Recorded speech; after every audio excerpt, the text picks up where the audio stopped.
Friday has never been so true. Today, yes, it is the last working day of this week. Tomorrow is Good Friday. I'm calling it the Junior Friday. The Junior Friday. Junior Friday. All right. And then Monday maybe should be Senior. Yani from today, next time nakuona ni Tuesday. Tuesday. I tell you. Good morning. Welcome to this edition of Morning Cafe. My name is Fred Indemuli. How hot is a coffee where you are? I'm usually Stanley Nyeringita. It's a Thursday. We're giving you tips on matters low and maneno maguta. As my Kikuyu brothers and sisters say, this is how to buy land and what you really need to know. The whole legal aid when it comes to buying land. All right. Let's go straight to the headlines this morning to see what's the big story. A nation of bribes. That's what the Daily Nation has chosen to go with this time. It has to do with that corruption and ethics report released yesterday. A nation of bribes as well. Once again, on the People Daily. Yes. And I remember yesterday we were talking about how, as much as we know, uko na homa, but what are you doing about it? Civil servants who oil graft monster. It's all about corruption this morning, yes. Even on the Standard. Revealed state offices where bribe lords rule. It is a big discussion today. At least all the dailies agree on this one. Matters corruption. But then again, so mutadu. Nyamira ndio baba yao. Kija kwa hongo. Nyamira leo, you've made it. You're on the front page of Taifa Leo. Nyinyi ndio baba zenu. But we're not clapping for you. No, there are no claps for that. What top banks have earned shareholders, matters dividends. That's the big headline on the Business Daily. Across the borders in Uganda. But as schools making big headlines, and it's always matters education. They're always the main focus on education. Daily Monitor says government orders schools to register teachers. Interesting.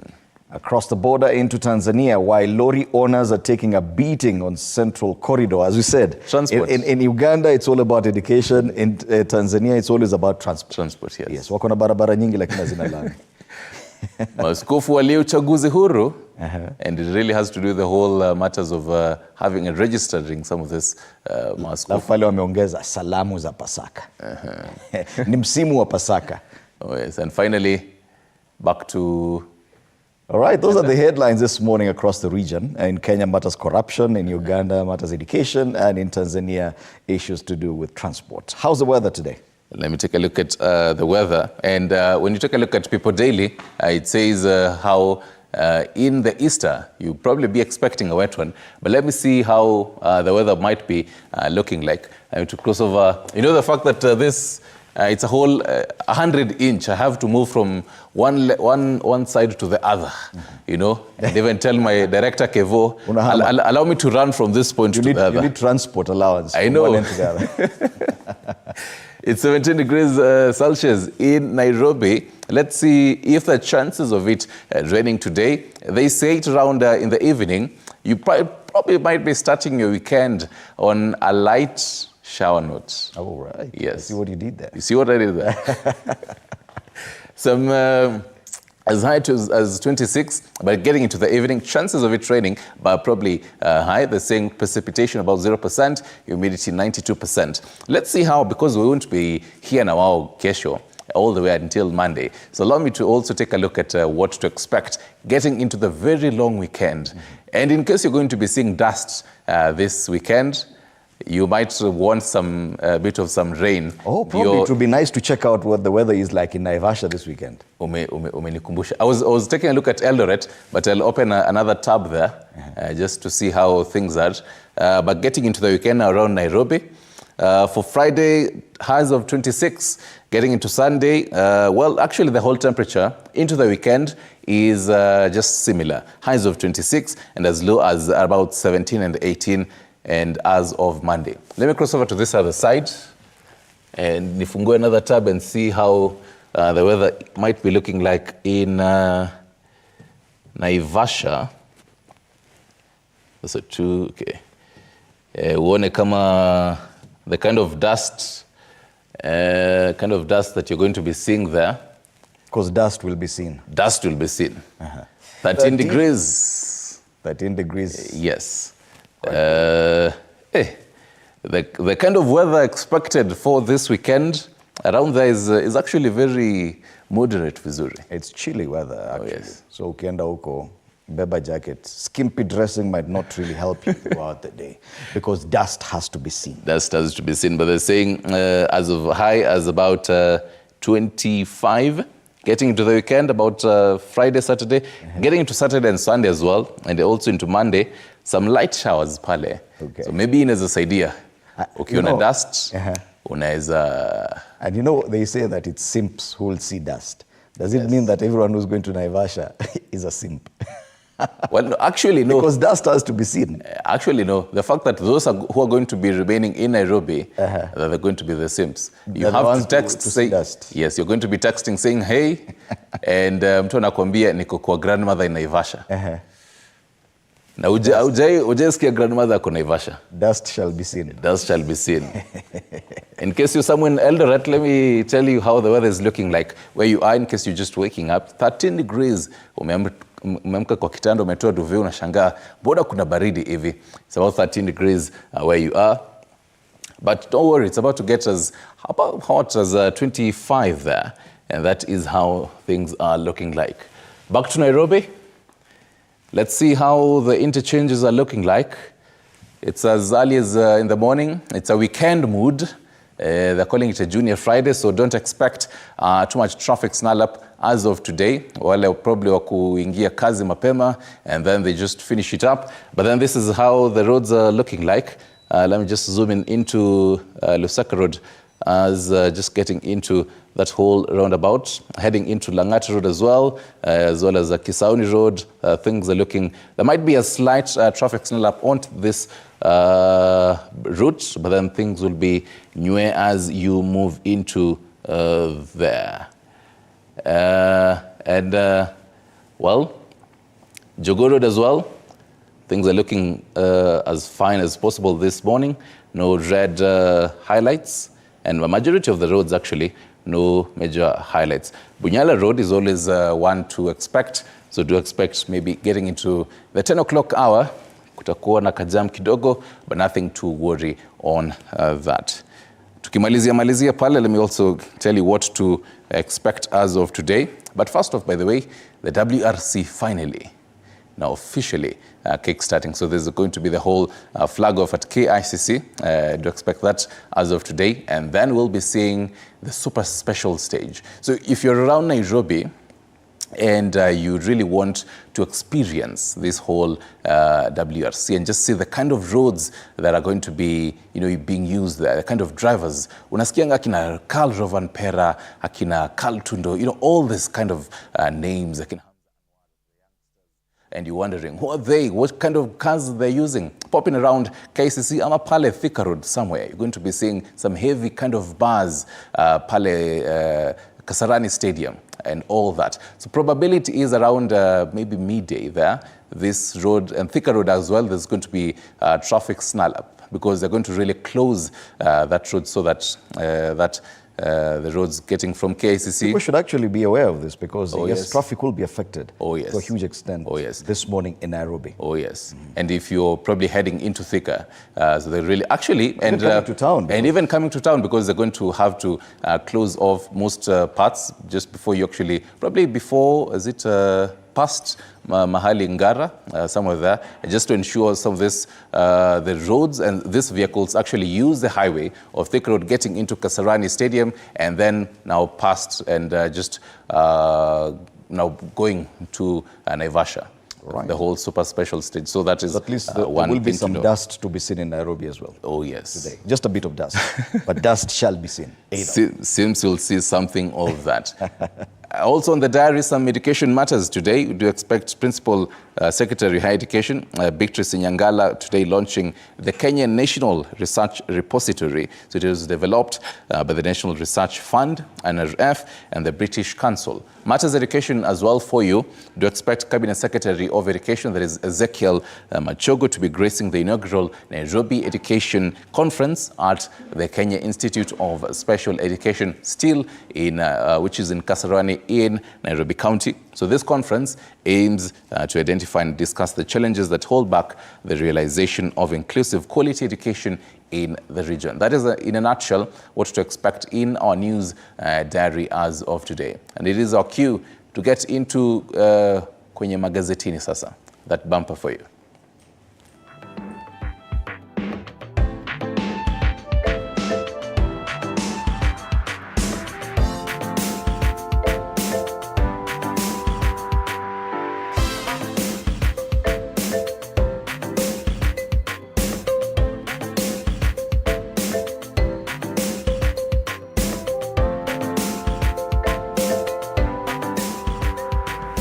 Right, and yes, I think even our delivery guy for the papers has already gone on Easter weekend. Oh yes. So we have to chungulia from this. We are seeing dust already. we are seeing dust.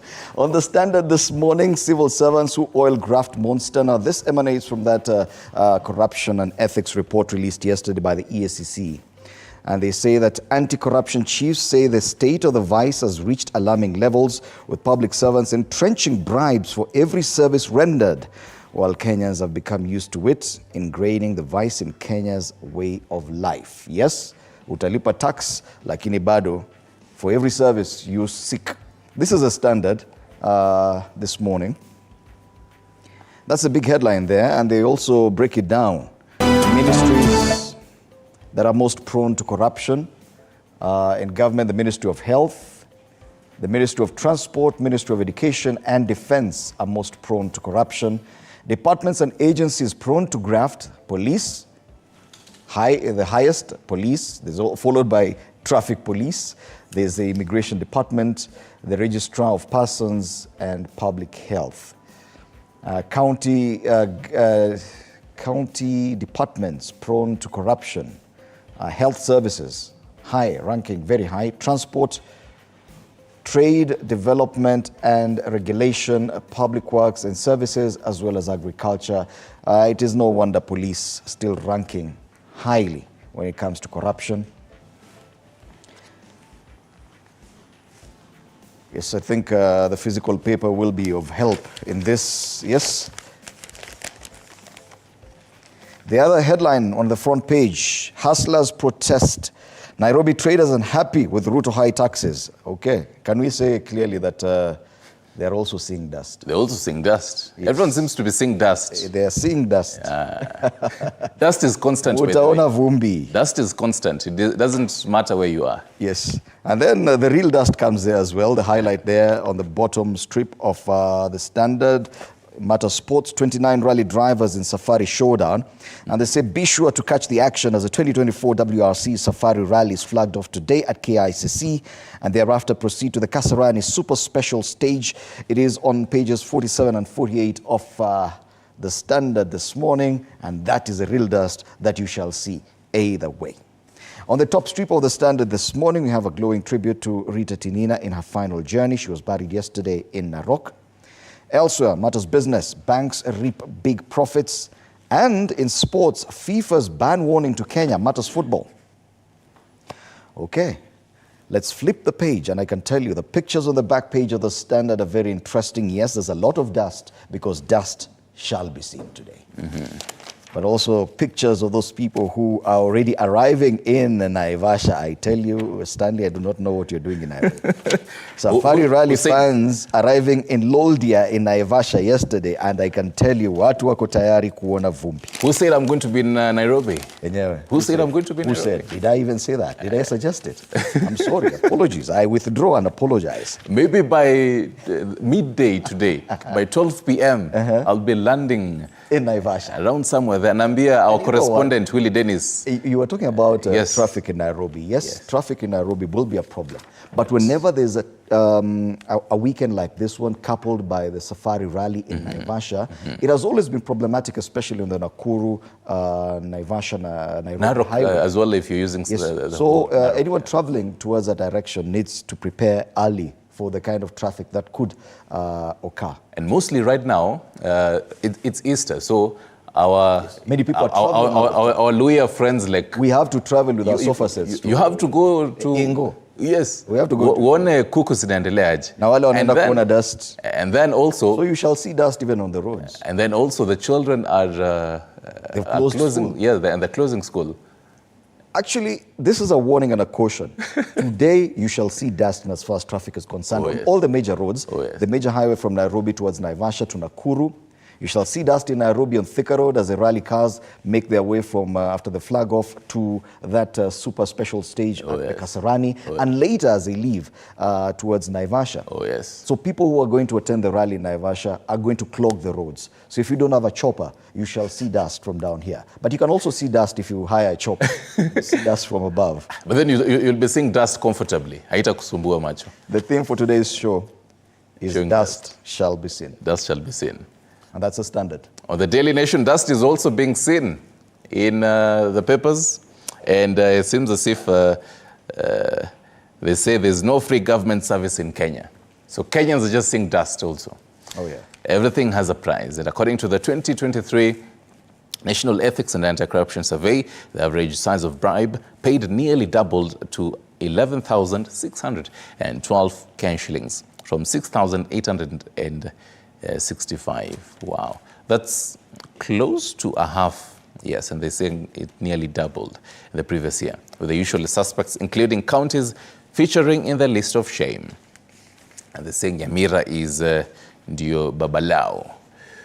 And they have chronological of matters in the public service, seeking employment, application of a passport, seeking a police abstract, obtaining a tender, solving land conflict, poor connection, bailing out arrested individuals, kwanza hiyo, seeking to transfer pupil from one school to another, seeking business permit, and seeking police security protection.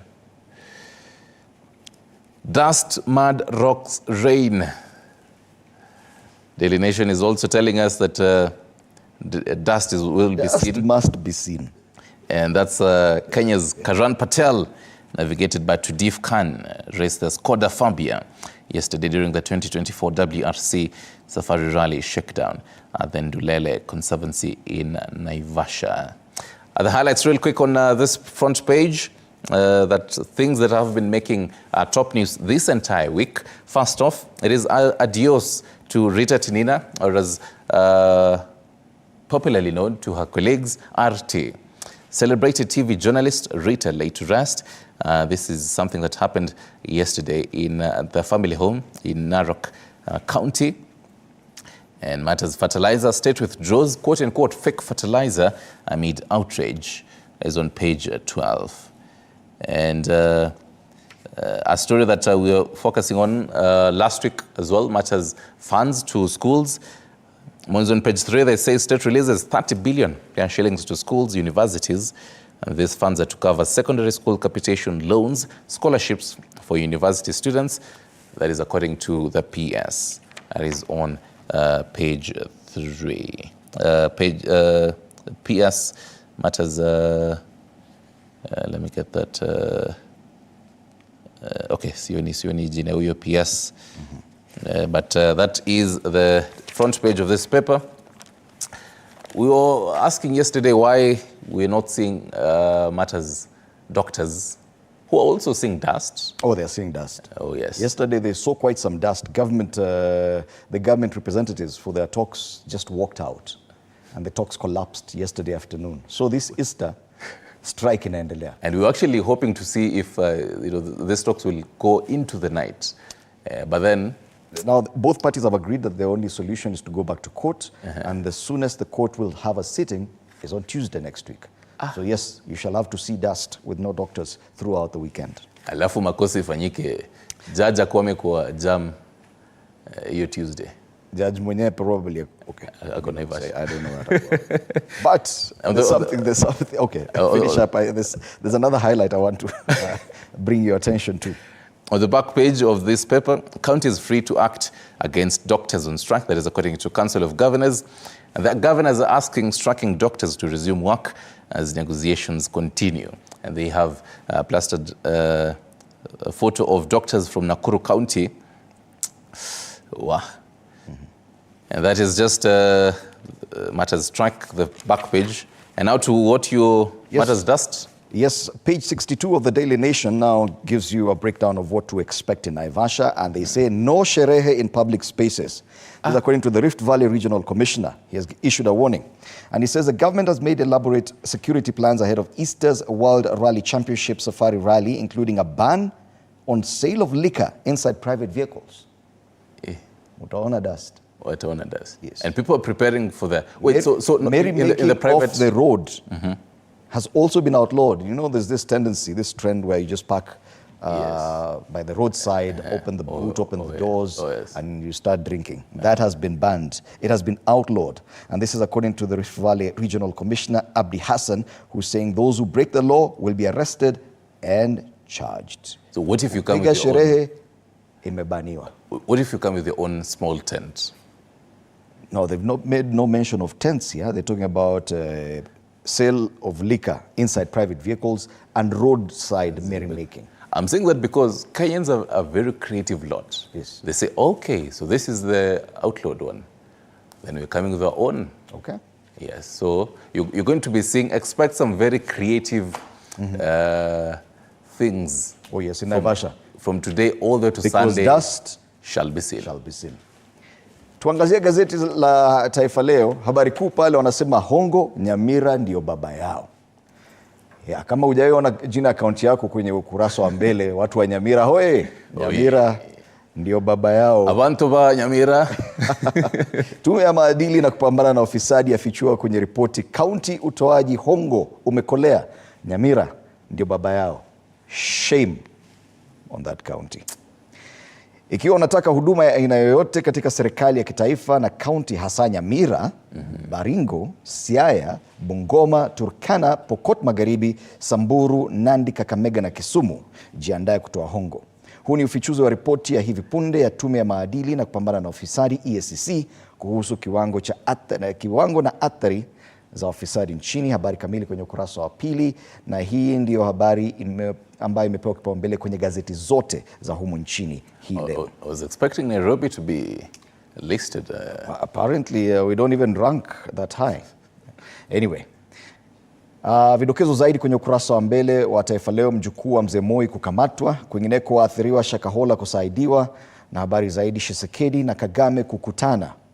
Lakini pale juu wametilia mkazo habari ya mtangazaji nyota wa NTV Rita Tinina akiagwa kishujaa hapo jana kule Narok. Na hizo ndizo habari zilizopewa kipaumbele kwenye ukurasa wa mbele wa Taifa Leo.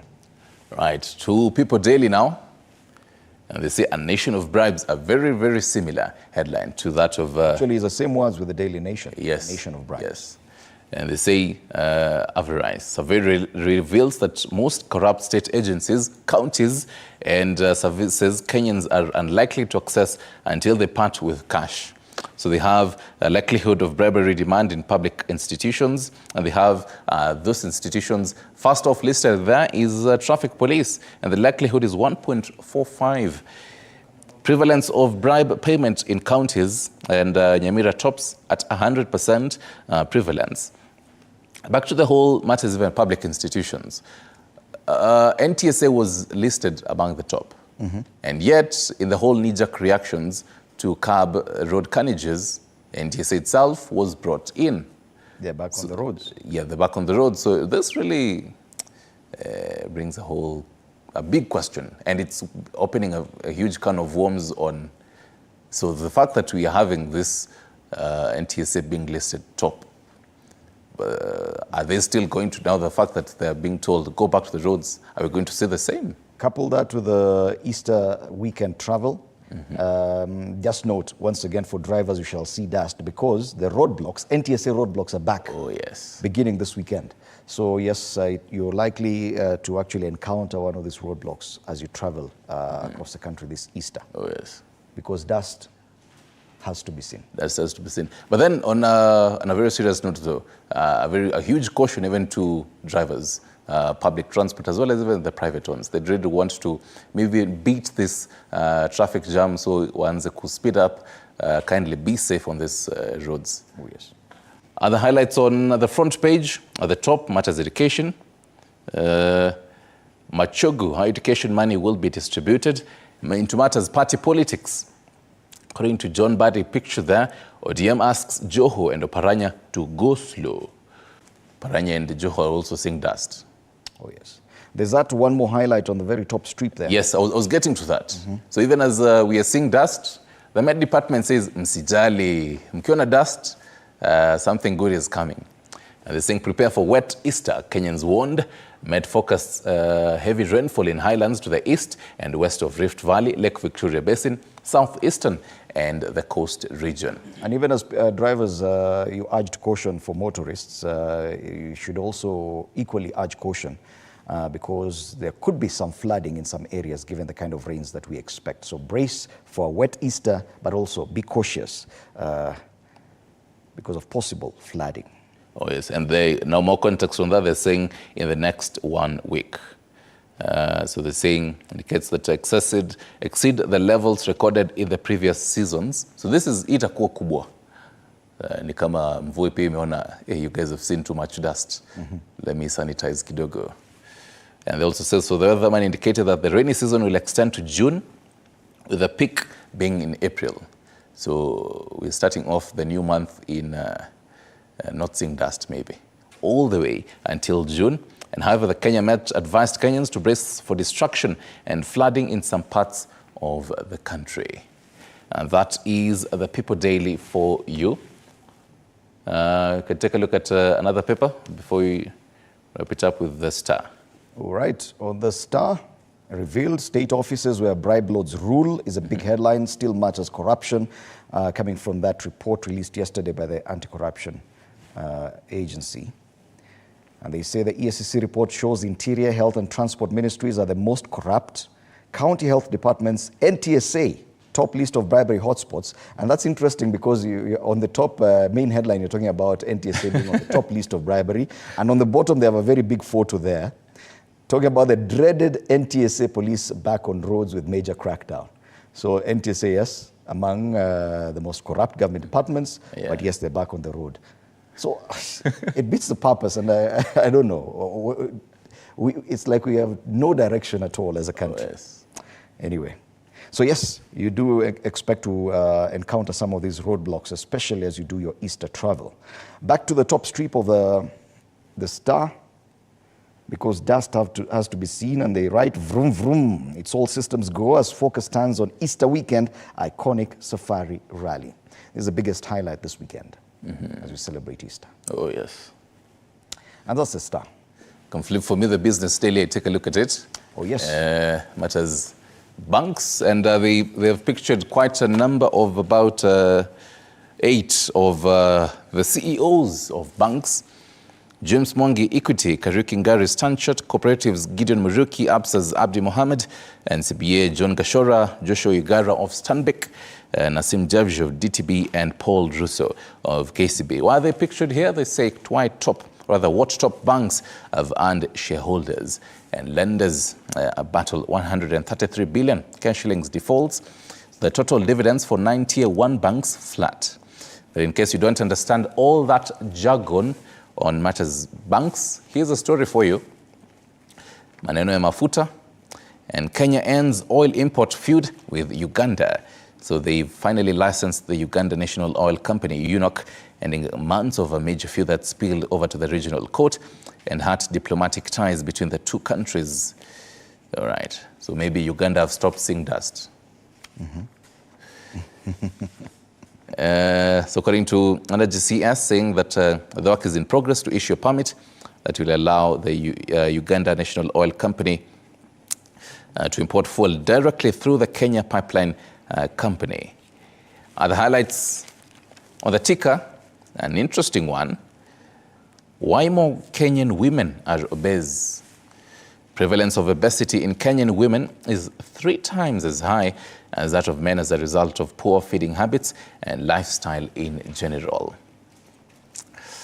Matters economy, state bans buying of T-shirts, calendars, and the state has banned procurement of promotional items such as T-shirts, power banks and calendars using taxpayers' money and the latest purge of non-essential spending. And in case you're a lover of ugali like me and Fred, this is where you can get the cheapest of maize in the country. You'll have to stock up your whatever means you have and travel all the way to the border of West Pokot and Trans Nzoia. And there you'll find an urban center called Makutano. Pale utabeba mahindi na magunia ya mahindi. Kabisa. This is according to a survey by the Kenya Bureau of Statistics. And finally, in a special report on this paper, Kenya loses bid to host Climate Hub. It was a decision. Kenya has opposed a decision by the Santiago Network Advisory Board, which saw climate negotiators settle on Geneva instead of Nairobi as the headquarters of the Loss and Damage Hub. That is the Business Daily for you. All right, let's now take a look at the cartoons today. Very interesting cartoons on page 21 of The Nation and page 16 of The Standard. We start off with the one on the Daily Nation, page 21. Talks about matters of fertilizer, and we have a caricature of the agriculture CS. Foot in mouth. Thika Linturi with his foot in his mouth. And he asks a very curious question. What fake fertilizer? Iko happy. And I heard other government officers yesterday, even during the burial of Rita Tinina, talking about fake fertilizer and denying the existence of this fake fertilizer. And calling it fake news. It is fake news. Yes. And you wonder, is it a change in the communication by government? Have they just realized that they let a cat sleep out of the bag and now they're going back on their word and saying, no, we didn't say that. There's no fake fertilizer. That's a cartoon on the Daily Nation. On the Standard, we have a podium there. For accolades on corruption, they say share of national bribe, and we have the podium, the medal podium with the top, the second one and the third one. And on top there is NTSA, and number one. The second one, probably now silver, that's a police. And the third with bronze, that's a county government. And the one on top, which is NTSA, is looking at the police and asking them this question, hey, comrade, want this position? Try a macho, and it's all yours. Yes, NTSA back on the front lines. The roadblocks are back, but yes, they're back with a bang because they take top position in as far as corruption is concerned. Oh, yes. That's a cartoon on the Standard today. On People Daily, the Stanu's take, are you ready to see dust? Oh, yes. The Dust zebra shall be seen. The zebra is seeing dust and is saying, hold on, safety first. No speeding this Easter holiday. And what vehicle does that look like for you? Looks like a Subaru Impreza. Oh, yes. And there's a whole zebra crossing matters, all that. Into the Star, they're going with a whole different theme away from others. They're having the Kenya Airways plane and just getting out of that hole on matters lost. And this has to do with KQ resuming flights to Eldoret. It had been there, the flights had been cancelled for about, was it 10 years or so? So, I mean, having KQ resuming flights to Eldoret, really boosting even economy to that county matters was Singishu and its environs. And just having people are going there. So that's what that take is. KQ is struggling to come out of the hole of debt. Yes. They've been recording losses. So this time round, the losses reduced. okay. They still recorded a loss, but the losses reduced. So the losses they incurred in 2022, at least this time round, I think it was 22 billion losses. Now it's 21 billion, around there. Marginal improvement by Kenya Airways there. They're still in the hole though, but struggling to come out. Oh, yes. The wings are still in there. And that is the caricature for you this morning. All right. Now we'll be looking at some of these headlines with my panelists today, Professor Fred Ogola, economic and governance expert, as well as Dr. Moses Mwangi, governance expert. And of course, the big discussion has to do with that corruption and ethics report released yesterday by the ESCC. We'll be looking at that and just how consequential this is. Yes, it's like a doctor saying you have malaria, but then again, what next after that? Yes. Yes. So dawa ni gani ya hii malaria? Yes. Yes. Later on, we get into matters fitness ni huko mwisho. Na kutoa hiyo fat and everything, and just shaping up. That's between 9 a.m. and 10 a.m. and making sure that pale pia, even your upper body is looking fantastic pia. Utoe kitambi, I believe one of these days to kuwe na wewe,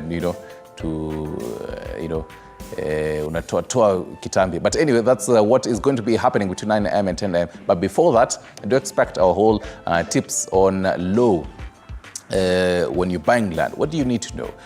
Who do you need to talk to? We'll be giving you those tips. You can always call in live 0795-045-864 in this entire show and just be part of this, because we're doing this because of you. Number 2047 is our SMS number, at TV47KE on Facebook, at TV47 News on X, Anyaringita _ on X, Fred. At Fred Indemuli on X. Do stand by for more. We're taking a break.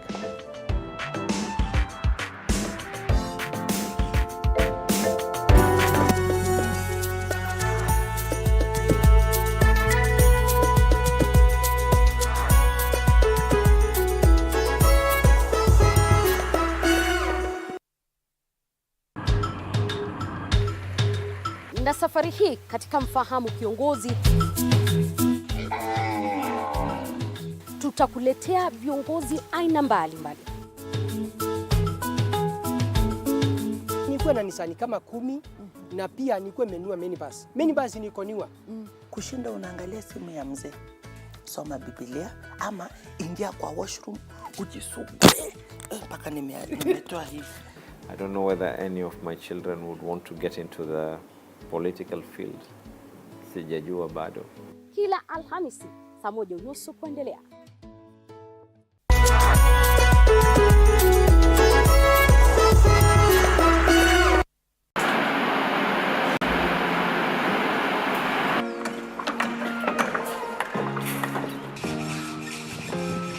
Join us on a journey through the concrete jungles and rising skylines, where every beam, every nail tells a story of progress and vision. In every aspect of life, you know, you have to look at several dynamics. From groundbreaking Nowadays with the tech, you can check on different websites or you check online and you can see some inspiration. So at least that one would be a direction already. I'll know like what kind of style you're going for. to finishing touches, witness the dedication of the hard-working teams who bring these ambitious dreams to reality. The Realtor, Tuesdays at 6:30 p.m.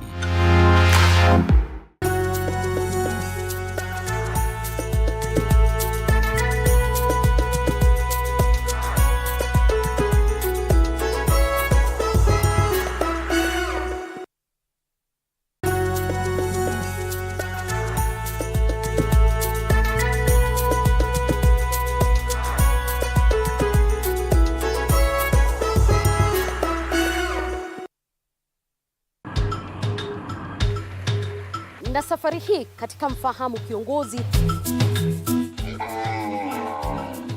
tutakuletea viongozi aina mbalimbali. Nikuwe na Nisani kama 10 na pia nikuwe menua minibus. Minibus niko niwa. Kushinda unaangalia simu ya mzee, soma Biblia ama ingia kwa washroom ujisugue mpaka nimetoa hivi. I don't know whether any of my children would want to get into the political field. Sijajua bado. Kila Alhamisi saa 1:30 kuendelea.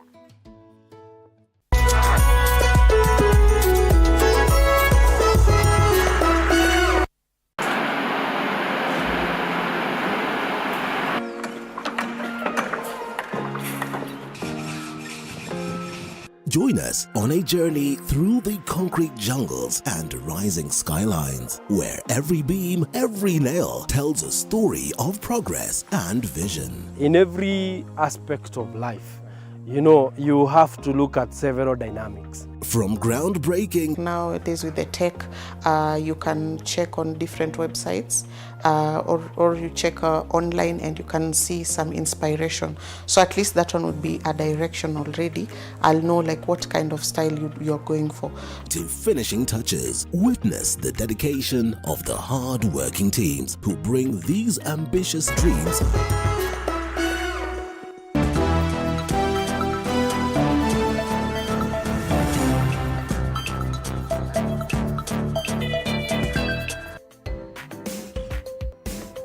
Welcome back. Now, following an uproar from Kenyans over fake fertilizer, the Ministry of Agriculture and Livestock Development has finally halted the distribution of NPK fertilizer to farmers under the subsidy plan due to non-compliance with the necessary requirement. The mentioned company is one of the many that provides fertilizer to the National Cereals and Produce Board, NCPB, for distribution as part of the government subsidy scheme. Mike Kagongo with the details. The distribution of NPK fertilizer has been suspended by the Kenyan government on the grounds that it does not fulfill the required quality criteria. The government, via the Ministry of Agriculture and Livestock Development, acknowledged that some contentious brands are subpar in response to a significant public uproar. In a letter, State Department of Agriculture Principal Secretary Paul Rono asked NCPB Managing Director Joseph Kimote to suspend the NPK 102610 manufactured by a local farm immediately. In addition, Kimote was directed to look into and find out the fertilizer specifications prior to reintroducing it as part of the subsidy scheme. According to the PS, the supplier will be penalized and made to bear the entire cost if the fertilizer in question does not satisfy the specified standards. This comes as farmers in Mugamba Shiora village, Morindoko in Kirinyaga County were on Wednesday morning angered after buying goat compost manure mixed with sand from NCPB depot in Embu, disguised as subsidized fertilizer. Fertilizer yenyewe iko na mchanganyiko wa mbolea ya mbuzi ambayo kama ndio tungetaka kununua labda tungeipata kwa majirani zetu, lakini hatukufanya hivyo kwa sababu tulikuwa tuna trust serikali itatuletea kitu ambacho kimedhibitishwa, kimepimwa na kimepitishwa na KEBS. Tua hii area yote hii yetu yote hii ya Mugamba Shiora inanunua mafi ya mbuzi. Na ni kwa nini wewe Ruto unatufanyia hivyo kwa nini? Kuangalia ati fertilizer tunaitoa kwa makumbi ya serikali. Kumaanisha kabla ingia kwa hizo stores za serikali lazima kungekuwa na mtu wa kudhibitisha hii fertilizer ni fertilizer halali, fertilizer mzuri, fertilizer yenye inafaa. The farmers accuse the government of swindling them even when they are financially incapable to buy a second batch of fertilizer. They said they were on the verge of losing a whole crop season. Mike Kagongo, TV 47, Nairobi.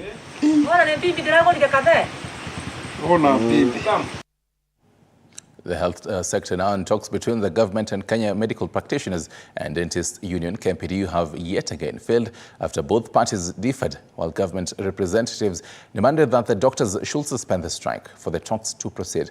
KMPDU maintained that the strike will only be called off if the demands stipulated in the 2017 CBA are met. Elizabeth Atieno with the details. 3 p.m. Wednesday afternoon at the KICC building, Cabinet Secretaries of Health, Treasury, Labour and Public Service, as well as the Council of Governors and the SRC Chair, held a meeting with the Doctors' Union to resolve the ongoing strike.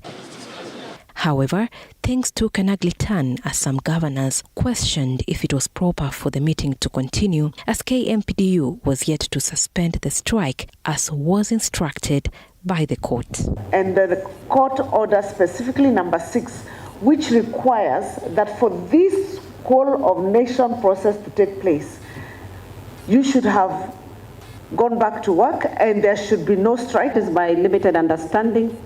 Maybe it's because I have a fake online degree, but I want to believe that that the orders are clear and they don't need any complicated English to understand them. You are raising the same doubt that already the court order has said, for avoidance of that doubt that you are having in your mind. So that's why we say you're not competently constituted to argue these matters because you're not in court. Later, journalists were asked to leave the meeting, which transitioned to a closed-door one. But about 10 minutes after the closed-door meeting, all representatives from the government walked out of the meeting, leaving doctors in the room. A clear indication that all was not well, and both parties had different stories to tell the public. We have concluded the meeting.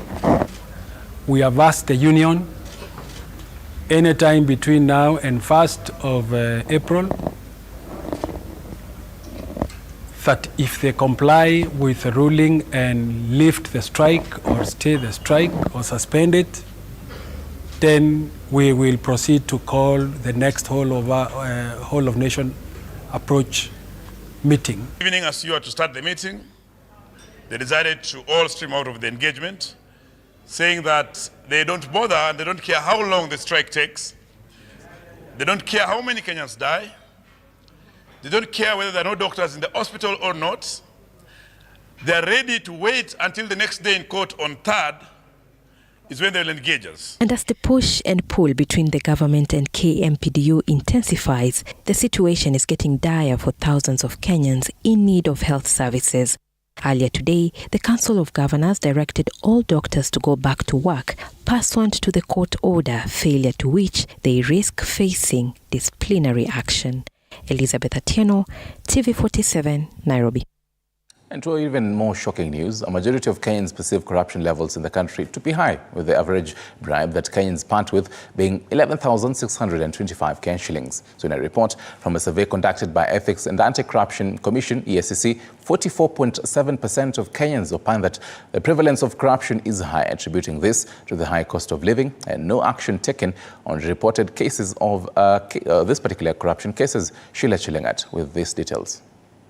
A majority believe that the prevalence of corruption in the country is increasing and has permeated in crucial institutions. Many reporting to have accessed a particular service, institution or county government only after paying a bribe. The national average bribe almost doubling from 6,865 Kenyan shillings in 2022 to 11,625 Kenyan shillings in 2023. The largest share of bribes paid while seeking employment, application for passports, seeking for police abstracts, obtaining tenders and solving land conflicts in public institutions. In Baringo, Bursary in particular was worst affected.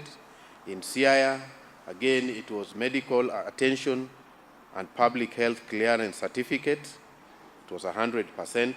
Respondents paid the largest amount of bribes to the National Transport and Safety Authority, the Judiciary, the Kenya Bureau of Standards and the county government offices. Most Kenyans ranking the Ministry of Interior and Coordination of National Government as the most corrupt, followed by Health, Transport, Defense, Education and Lands. So you can see the impact of corruption in terms of unemployment, the issue of nepotism, the issue of deliberate delay, whereby it becomes a source of extortion.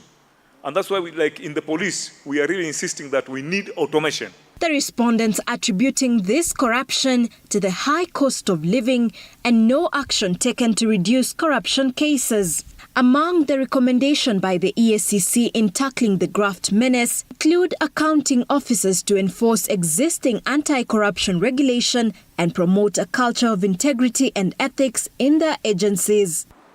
Don't take, don't ask, and don't receive. Don't give. This survey was conducted between October and December 2023 and sampled 5,100 households drawn from the 47 counties. Sheila Chelangat for TV47. Well, let me take you to Kilifi now. And Interior Cabinet Secretary Kithure Kindiki has revealed that the government will provide 4,000 acres of the Chakama Ranch where the Shakahola deaths occurred to put up a memorial to bury bodies that will not have been identified by the families. According to Kindiki, the memorial will also serve as a reminder of the atrocities committed in the Shakahola land where over 400 bodies were discovered and dug from mass graves. It is a relief for the families of those who died in the Shakahola forest, where 429 bodies were unearthed from graves after fasting to death in an attempt to see Jesus. The bodies, which have been in the morgue for a year now. In March last year, one of the worst tragedies to ever occur on the soil of our country occurred in this county. Just north of Malindi, at a place called Shakahola, we lost so many people. Interior CS Kithure Kindiki, while speaking in Kilifi County, said that the national government will pay for transport expenses for families who cannot afford to transport bodies to their respective homes after being released from the Malindi sub-county mortuary. All those bodies who have been identified by their loved ones, either through DNA or physical identification or fingerprint identification, which are enough from where we sit, they will have their loved ones to bury and give them a send-off that is going to give them closure. This comes following cries from affected families who had faced logistical challenges to transport bodies of their loved ones for burial. Iwapo tutapewa huo mwili, vile tutausafirisha mpaka Western, itakuwa ni vigumu kidogo. Mimi nimetoka Meru na kupeleka mwili mmoja kutoka hapa mpaka Meru ni kama 1,150. Na mimi ni mtu mwanzo sina kazi yangu ni ya uchuzi ya kuuza kahawa na baiskeli ndio huwa nauza. Hata nikapewa hiyo mili yote nikapewa ndio hii. Sina uwezo wa kusika. Kindiki also mentioned that once legal barriers are removed, a commission of inquiry already established by the president will initiate proceedings to hold public officials accountable for any action that may have contributed to the occurrence of the atrocities. A judicial commission of inquiry will recommend prosecution and other measures, including dismissal, lustration, condemnation, vilification, any form of punishment that can shame those of us who had an opportunity to mitigate that occurrence and they did not. Chief suspect Paul Mackenzie and his followers have been in police custody since last year, April, even as investigations and court proceedings continue. Ann Odida, TV 47. To the education matters now, the government has released 23 billion shillings as capitation money to public secondary schools of the total amount. 7 billion shillings will cater for junior secondary schools, where 16 billion shillings has been allocated to free day secondary schools education program. And as Andrin Kilemina reports, the delay in the disbursement of capitation funds has left schools struggling with debts.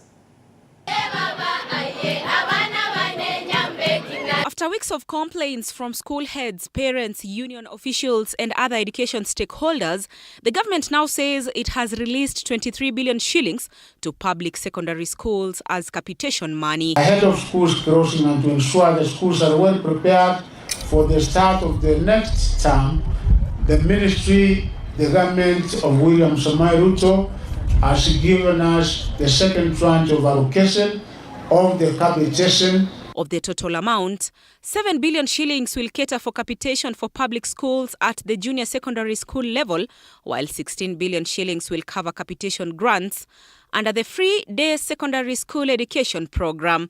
The funds are set to be received in schools before learners close for April holidays next week. We are expecting government money soon. We got a report from the ministry that as from 26th up to Friday this week, we'll be receiving funds from the government.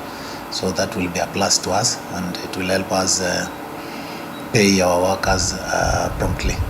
The government had committed to allocate 22,244 shillings annually per learner, which was to be disbursed in installments of 50% in term 1, 30% in term 2, and 20% in term 3. Schools have been under pressure from suppliers for defaulting on payments, with day secondary schools which heavily rely on capitation funds bearing the biggest brunt. It has been very, very difficult for the schools to operate. Most of the principals of schools, let me tell you, they've been deliberately absenting themselves from school because immediately they step into that school, the creditors come in and they're demanding for payment. And the principals do not have any avenue. The board of management do not have any way. Saa hii mashule yanatapatapa, hawana mwelekeo, sababu hata walimu wale ambao wameajiriwa na wazazi wanadai, wazazi wanatozwa pesa mingi za michezo, za kulipa hao walimu ambao wameajiriwa na shule na board. Kwa hivyo wanasumbuka, tunaona kama tumerudi katika zile enzi za zamani wakati tulikuwa tunatoa karo shule na tunaambiwa shule ni za bure. And although the funds will be hitting school accounts just about a week to the end of the first term, it will be a relief for principals across the country who have been pushing for release of the funds. Andrin Kilemi, TV 47. To some politics now, the ODM party's top leadership has moved in to forestall an imminent fallout in the ongoing succession battle to succeed party leader Raila Odinga. ODM chairman John Mbadi, who says he has consulted with Odinga currently outside the country, has called for restraint from the party's deputy leaders Wycliffe Oparanya and Hassan Joho to avoid causing panic among party supporters. As Apollo Kamau reports, the Orange Democratic Party may reschedule its grassroots elections scheduled for April. After a week of intense campaigns and the emergence of factional rivalry to succeed party leader Raila Odinga, ODM top leadership has now moved in to bring order in the Orange Party by telling the party's two deputies, Hassan Joho and Wycliffe Oparanya, to exercise restraint in their campaigns. I fear that the actions and utterances of the last few days are not in the best interest of the party and of those of the party leader, who is keen on an orderly, inclusive, and impactful agenda for the party. In the meantime, I would want to call upon the two deputy party leaders, Ali Hassan Joho and Wycliffe Ambetsa Oparanya, both tested and tried leaders in their own right, to provide leadership at this critical moment as we await guidance on the next steps. ODM chairman John Mbadi, who says he has the blessings of Odinga, who is out of the country to campaign for the African Union Commission chairmanship, said Odinga will contest for the presidency in 2027, which is why Joho and Oparanya should hold their horses. Our party leader is still going to be in the ballot in 2027. That is the position of ODM. We are talking about party leader taking another assignment. If he does take the assignment, he is going to leave the party to be managed in his absence. Mbadi spoke a day after one of the party's diehard members, Embakasi East MP Babu Owino and Saboti MP Caleb Hamisi, joined forces with Githongori MP Gathoni wa Mushomba to form a new political outfit called Team Kusikiza Ground, saying Azimio and Kenya Kwanza have failed to fight for Kenyans. And this is a new team, the young blood, the fresh breath that is going to breathe breath into the dry bones of the problems facing Kenyans. Over the weekend, the battle to succeed Odinga, in case he clinches the AUC seat, raised the stakes in the Orange Party after a section of Luo Nyanza MPs rooted for minority leader in the National Assembly and Ugunja MP Opiyo Wandayi. Raila Odinga has already indicated to us the person he would like to take over the ODM party in the meantime, to hold a brief for him in the meantime as he goes to AU. Yes. And I'm just informing the country and the nation that the person is Opiyo Wandayi. Former Mombasa Governor Hassan Joho has intensified lobbying for his bid after hosting a section of politicians from the coast, among them UDA's Hassan Omar. We are major stakeholders katika hiki chama. Na mimi mpaka sasa sijaona kiongozi yote mwingine anaweza kuleta watu kwa pamoja kama ndugu yetu Hassan. Apollo Kamau, TV47. Thank you, Apollo, for that. Our late-renowned journalist, Rita Tinina, has been eulogized as a kind and loving person who was loved by many during her burial at Nusupeni Farm, Olokirikai, Narok County. Tinina's family and friends have said that she was a peace-loving lady with colleagues from various media houses leading journalists in mourning for her death, her death. Tinina, who is survived by her 8-year-old daughter, was found dead in her house in Nairobi's Kileleshwa area on the 17th of March, with an autopsy exercise revealing she died of severe pneumonia. A cloud of sadness and sorrow engulfed friends and family who had come to pay their last respects to late journalist Rita Tinina. Tinina, whose lifeless body was found in her house in Kileleshwa, has been eulogized as a peace-loving lady. She was a pillar of strength and a source of comfort to us. No task was too big or too small for her. We pray that she continue resting in eternal peace And last request, we pray that if there are roses in heaven, please, Lord, pluck a bunch and hand to Rita. Fellow journalists have reminisced her helpful and welcoming nature, saying her stories were impactful to society at large. Fika wakati huu na kwa mazishi kuna vitu vizuri vinasemwa kuhusu yule anayezikwa. Nafikiri inarudishia jamii heshima yake. Alikuwa mtu mnyenyekevu. Unajua mara nyingi watu wakifanikiwa maishani, wakipata umaarufu wa aina fulani, watu wanaanza kuwa na kiburi, lakini Rita hakuwa na hayo. Alikuwa ni mtu ambaye alikuwa mnyenyekevu, anasaidia wengine. Hata hii shuka nilioivaa tulinunua na Rita, assignment yetu ya mwisho Eldoret. Political leaders were also in attendance to bid the late Tinina farewell. Tinina is survived by her 8-year-old daughter. It is Vera Alberta, 247. That just wraps up our stories of the day. More context of the stories and what has been headlining this entire week will be coming your way. Stick around. You can always be part of this show. Fred Ndimuli will be with you.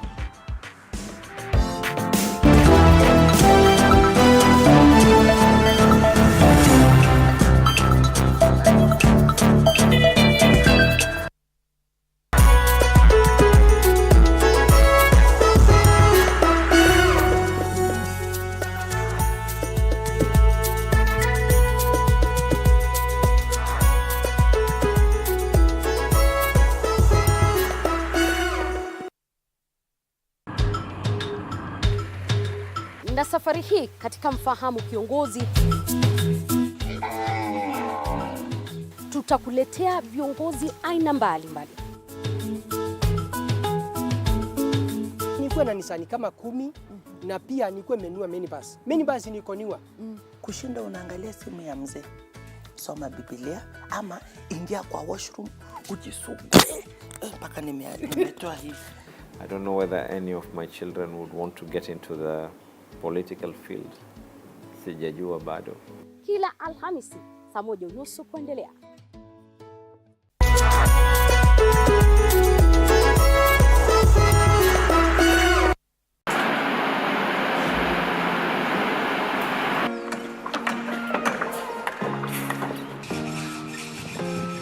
Join us on a journey through the concrete jungles and rising skylines, where every beam, every nail tells a story of progress and vision. In every aspect of life, you have to look at several dynamics. From groundbreaking. Nowadays with the tech, you can check on different websites or you check online and you can see some inspiration.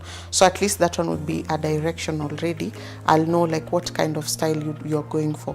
To finishing touches, witness the dedication of the hard-working teams who bring these ambitious dreams to reality. The Realtor, Tuesdays at 6:30 p.m.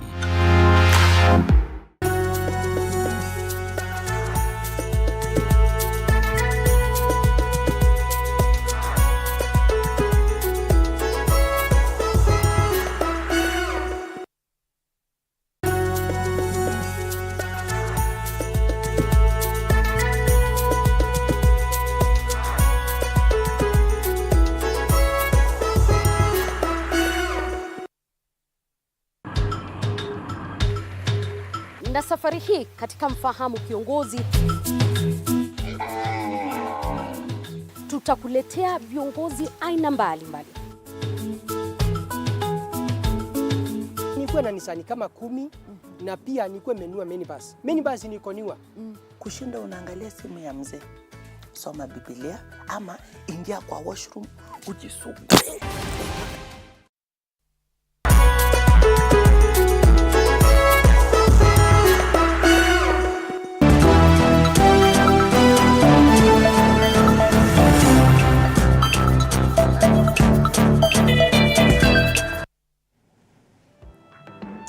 All right, time now for State of the Nation. My name is Fred Ndimuli. This is a morning cafe on TV 47. I'm in studio with Professor Fred Ogola, economic and governance expert. Karibu sana. Today, all the dailies are in agreement. The issue is corruption. It reads, "A nation of bribes" on the Daily Nation. On the Standard, civil servants who oil graft monster, still on the same. More dailies, Taifa Leo, Hongo, Nyamira ndio baba yao. On the People Daily, a nation of bribes, very similar, same words used on the front page of the Daily Nation. And on the Star, revealed state offices where bribe lords rule. This comes from that Corruption and Ethics Survey report released yesterday by the ESCC. But then again, Professor, we've known that corruption is endemic in Kenya. And one may wonder, what is the use of such a report, if at all we have no way of getting out of the hole we're in as far as corruption is concerned? Fred, I must reveal that yesterday I took a petition to CAJ, Commission for Administrative Justice, in other words called Ombudsman. And I opened up a petition that we should do what you call state capture. And what is state capture? State capture is the use of government institutions, functions, resources, laws, and system for individual gain. And why was I going there? I don't know even why. I didn't know these reports were being released the same day. I was simply trying to say they manipulate these things using bribery. They use power, isn't it? They use illicit networks to control the state. So if you're looking at what we are trying to say here is that it's the very thing that is happening. And why I was taking there, I said that Ombudsman should investigate these powerful individuals, these corrupt individuals, and all the investigation being done should be made public and published in their website. Because none has ever been happening, and we know that ESCC has a budget. Their budget is around 160 million shillings. With 160 billion shillings, if you have such amount of money you are receiving in investigations and you cannot be able to prosecute, everyone says they have no power to prosecute and no one actually prosecuting anybody, no money is being recovered. So what we are trying to say is that in fact we have created so many oversight institutions just to take money from Kenyans. And to tell us that we have a problem. We tell us we have a problem, yes. Yes. Because it's very easy, Fred, to say we have a problem, but it's very difficult to solve the problem. Yes. And we have people who know how to point to the problem, but very few people who can be able to offer a solution. And let me tell you what, my brother, my concern is not even this one.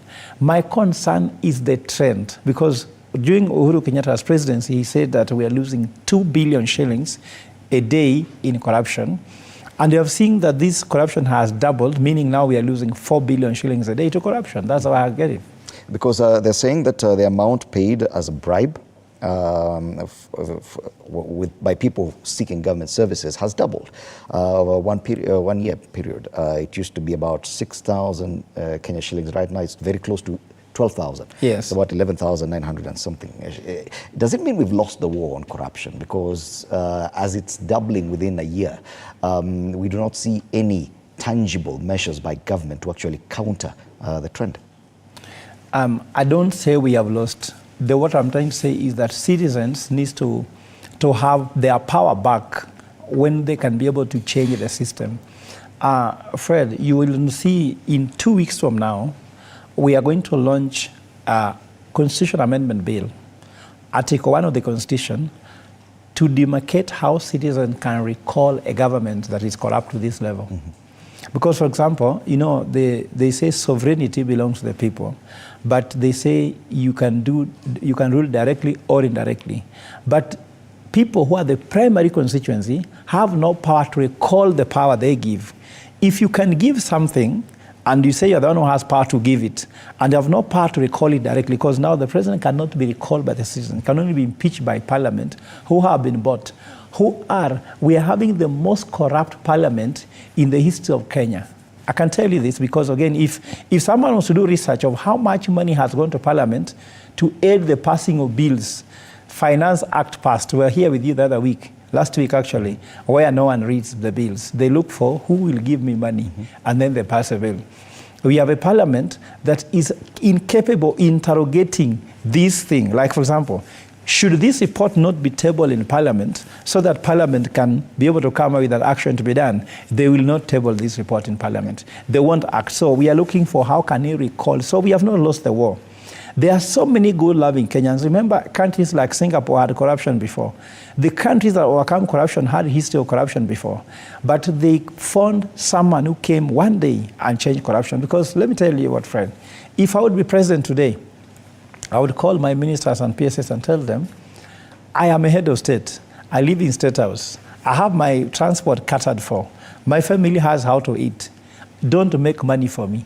If William Ruto was to come and tell his ministers head on, I don't want you to make money for me, no one will make money. But what happens is that the president gives everybody a target, so those people continue cascading the target downwards until the last person, now the police traffic on the street, has to collect X amount of shillings to give to his boss, who gives his bosses, and the money goes until it reaches State House.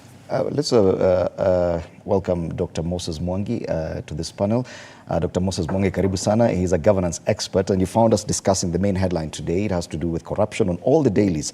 It speaks about that corruption and ethics report, survey report released yesterday by the ESCC, showing, of course, as expected, which ministries are the most corrupt and which state departments actually have a lot of cases of bribery.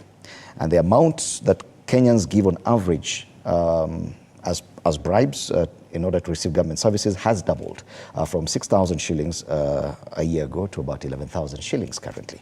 And the question I'd asked Professor Ogola here is whether or not we've lost the war on corruption. And I'll ask you the same. Do you feel that we've lost the war on corruption? We're just reduced to diagnosing the problem and saying, yes, we have a problem. It's like a doctor telling you, yes, you have malaria. And yes, you know, unaelewa kuna malaria. Then what? Thank you very much.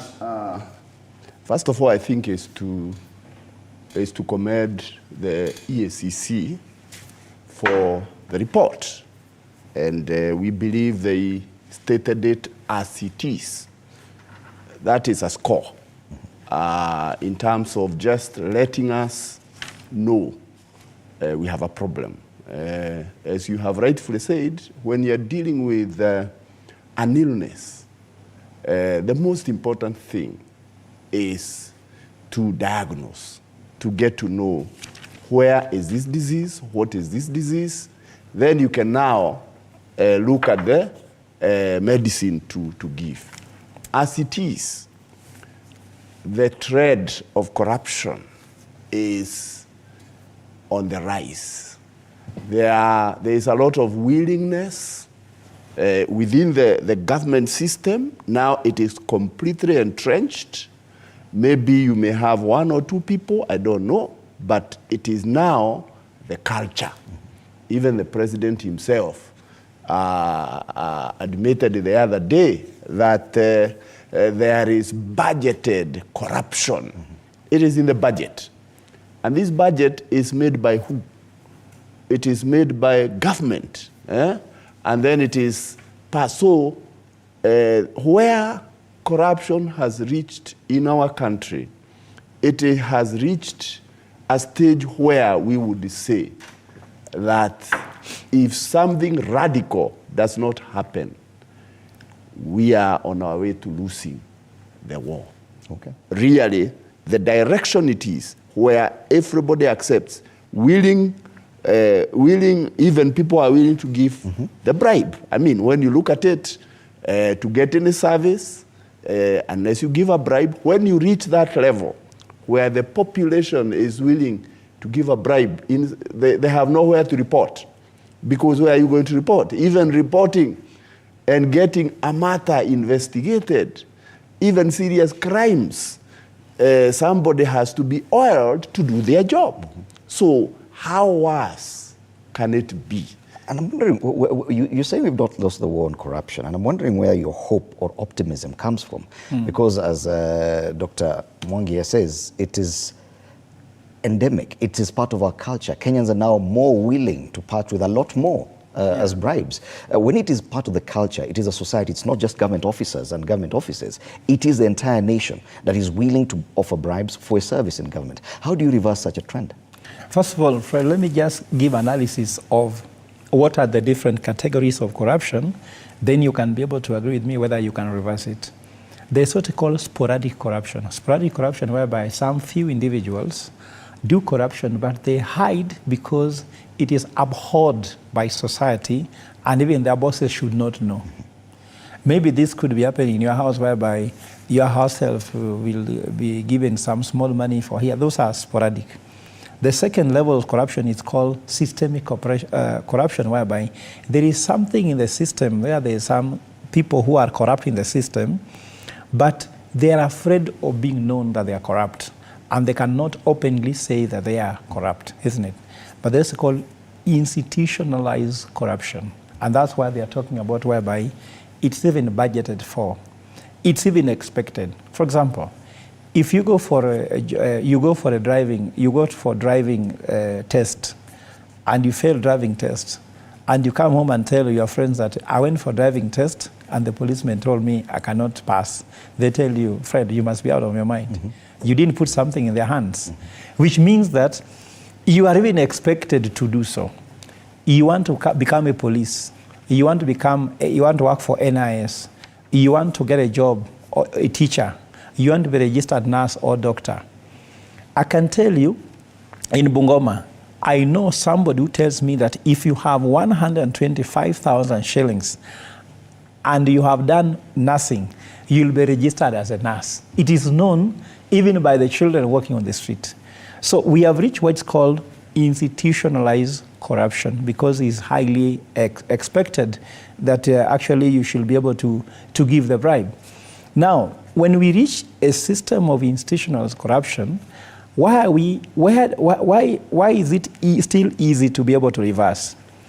If you look at what has happened since 1992, Youth for Kanu 1992, when these guys came to the system, it is those people who came to the system, who have entrenched this in the system, that needs to be flushed out. Simply said that when we go for election in 2027, and Kenyans really want to reverse this thing right there, let us change guard. The question is, do Kenyans want to reverse it? They're the same Kenyans who elect these people into office. It is part of our society's culture, and that's a concern.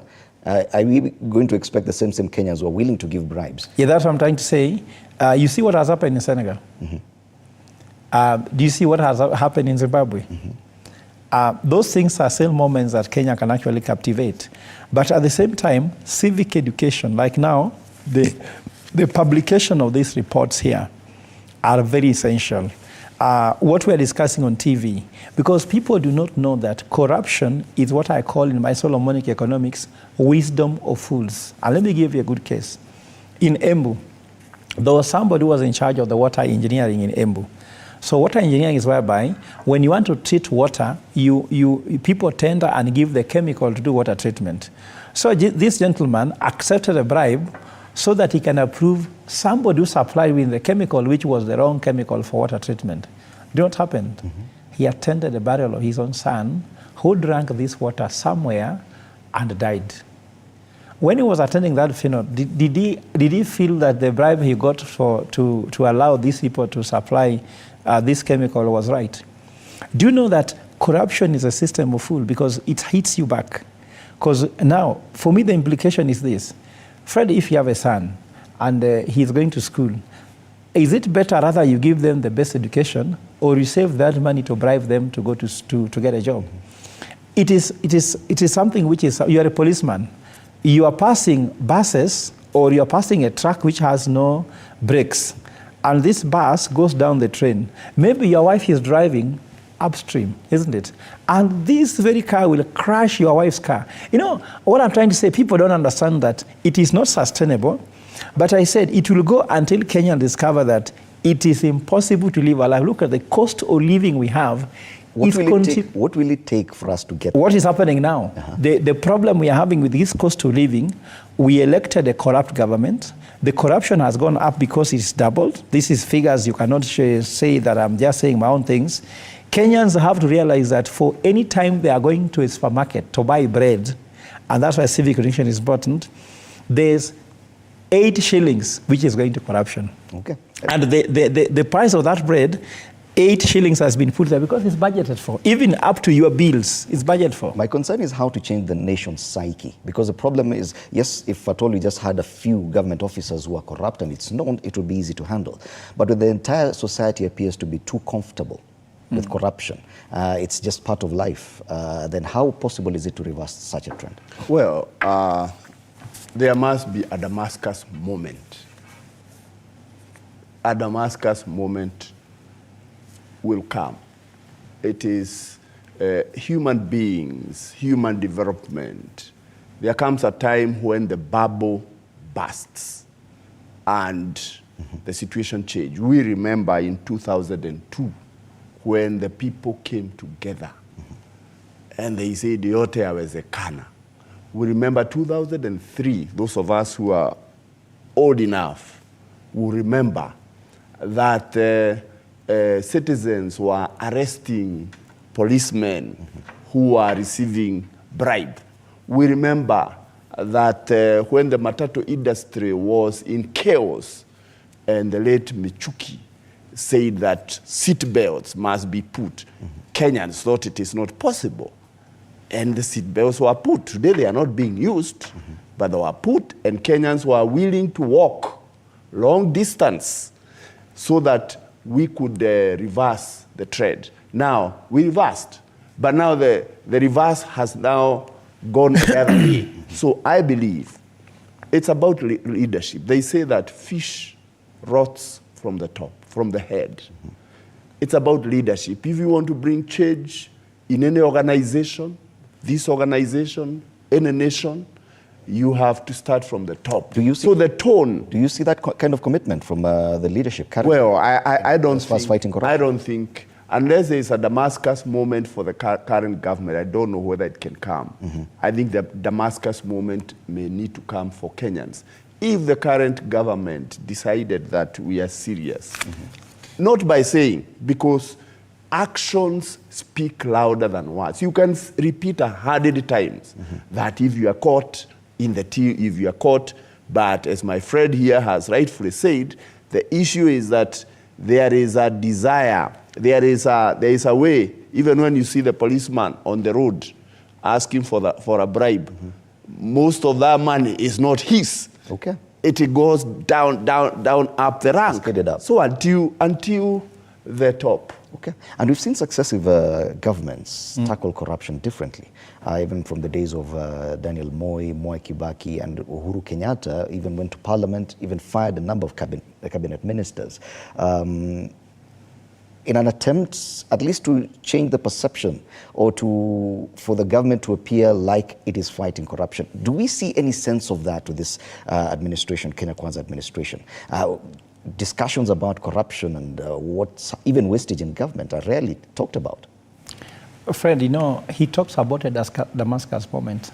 Damascus moment is change.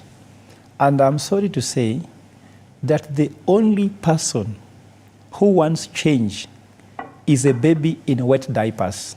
When the diapers for the baby is wet, the baby will shout until you change them.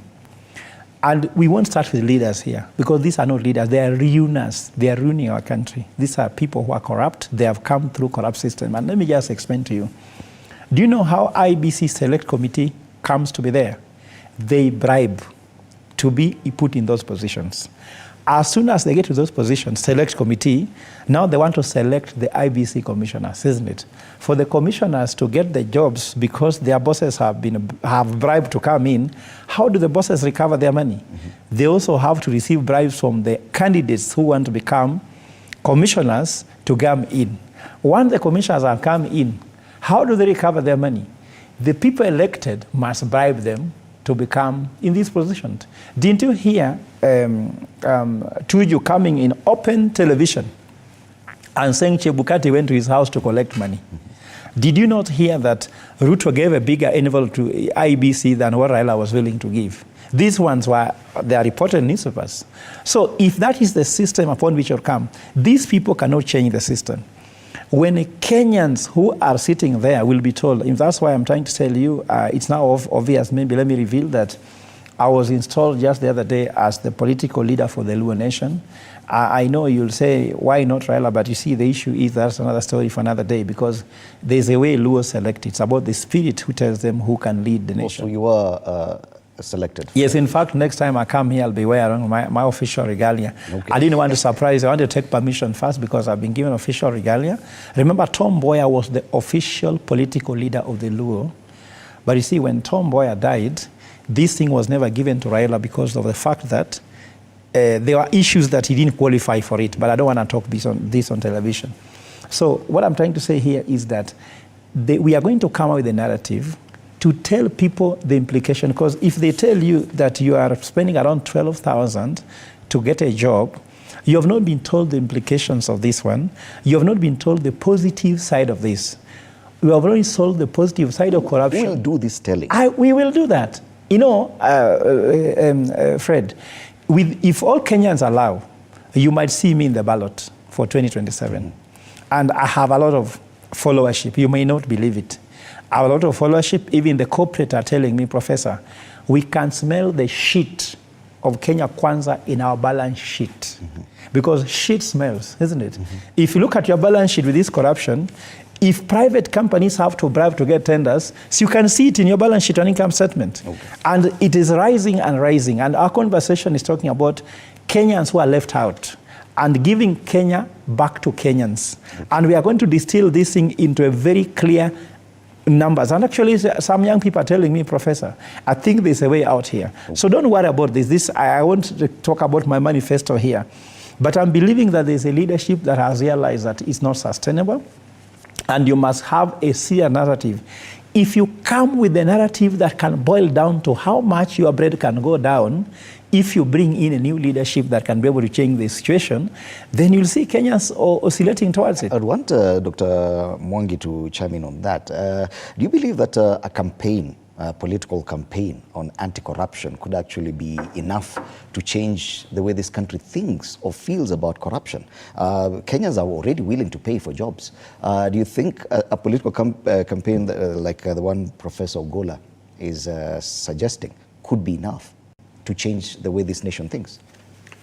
I think you said that you did mention that different governments in Kenya have approached corruption, how to deal with corruption in different ways. I believe that if you have the right leadership at the top, not who talk, but who people know, who people can see that they are serious, that it doesn't matter who you are, whether you are their bedroom Fred or who. And because they themselves are clean, they themselves are completely committed to the vision and mission of the country. Because the country is at its brink. I mean, it's very difficult to be a young person now, to be a young professional. You go to school, you become a doctor, you become a professional, and you can't get a job in the county unless you produce 200,000 bob, which you don't have. Didn't we see during the trial of the Kisii deputy governor, didn't we see, for families, yes, somebody selling his business, and you can imagine the conversation that was there in that family between husband and wife as they are thinking what to do. Because, look, it cannot continue. Maybe where we are headed, we are on our way to a breaking point. But who is that person who the Kenyans will believe? That person should stand up. Maybe now, maybe we don't know, but society will always be able to have the people, the way the Singaporeans were able to get that person who came and he was... So it is possible that the leadership... It is possible. Could actually change the... You just need the right leader who is completely committed, not a person who is interested in just being the leader and now planning and scheming to be the leader next time, so that, you know, Kenyans are the ones. I mean, we are all to blame. We cannot just This one cannot really be blamed on the leadership. It is Kenyans who have decided that we are willing to pay bribes. We beget the leaders we deserve. And if I just pick from his point, sorry, Senior, if I pick from his point, I think we are going to change the narrative, Fred. Have you heard that you are a journalist, you are a professional, my brother Fred? Have you been told politics is dirty? That you are being told, Fred, don't even try to become an MP, isn't it? Who started the narrative? Who initiated the narrative that politics is dirty? It's a politician. Do you know why? They want to discourage professionals from joining politics to professionalize leadership. They're telling you politics is too murky. Now, even professionals who try to run for parliament, for example, if you want to run for member of parliament, I've seen now Trevor Ombija wants to run for MP of parliament in Nyakach. Now, Trevor has to know that the way he runs things in media house is different from how to get a ticket for ODM. It is murky, it is dark, it is put in mystery. How will he cut through that? But if we have a political party, which is a professional political party, that it is clear and transparent how you get a party ticket. Tell me any single party in Kenya why it's clear to get a ticket. Our party, it will be very clear, like day and night, how you get the party ticket. It will be very clear if you want to become an MC, how you get it. But if you see that politicians who run parties where it is not clear how tickets are found, then they become to run a government. If you cannot run your political party... If you start from a corrupt... Yes, from corrupt, like for example, ODM is among the most difficult and most corrupt political party actually to be able to get a ticket. I was in Uganda, I was the most popular person. They didn't give me a ticket because they asked me for money directly. Meet us somewhere and give us the money that really belongs to you. I don't get it. UDA was having the same cases. So if these are the people in the system, we are talking about hewa mpya, fresh air. When you have professionals who realize that, like I tell professionals, the fact that you are not interested in politics doesn't mean politics will not have interest in you. Okay. And politics will control even how you do media. For example, look at the pending bills that is in the media houses. Media houses cannot even pay their staff because they are not being paid by city council, government is not paying them, and now they're being controlled by the state because of the fact that they cannot be able to run their own affairs. So you look at these interferences, you find that the politics of the day... Take a break, yes. Yeah, the politics of the day affects you hugely. Okay, time for us to take a break. We'll be back to continue this conversation. The big discussion this morning, it has to do with corruption, following that release of the Corruption and Ethics Survey report by the EACC yesterday. You're watching Morning Cafe.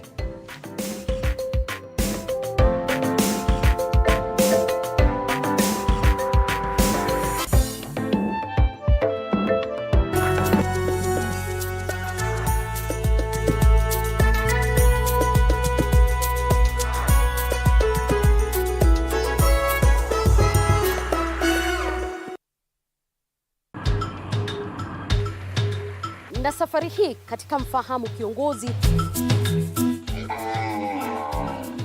tutakuletea viongozi aina mbalimbali. Nikuwe na Nisani kama 10 na pia nikuwe menua minibus. Minibus niko niwa. Kushinda unaangalia simu ya mzee. Soma Biblia ama ingia kwa washroom ujisugue. Mpaka nimetoa hivi. I don't know whether any of my children would want to get into the political field. Sijajua bado. Kila Alhamisi saa 1:30 kuendelea.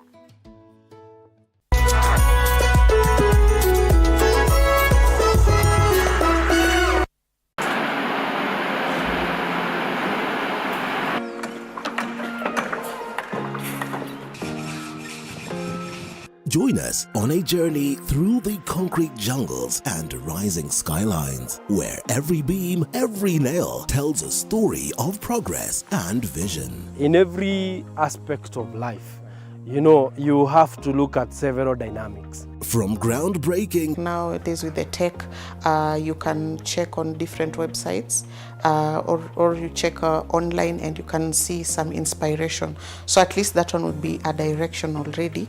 I'll know like what kind of style you're going for. To finishing touches, witness the dedication of the hard-working teams who bring these ambitious dreams to reality. The Realtor, Tuesdays at 6:30 p.m.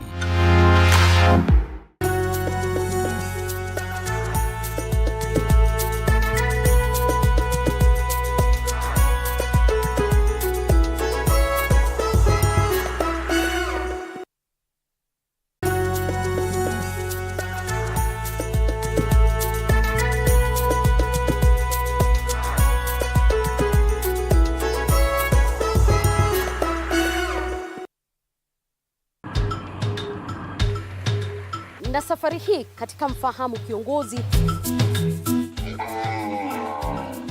tutakuletea viongozi aina mbalimbali.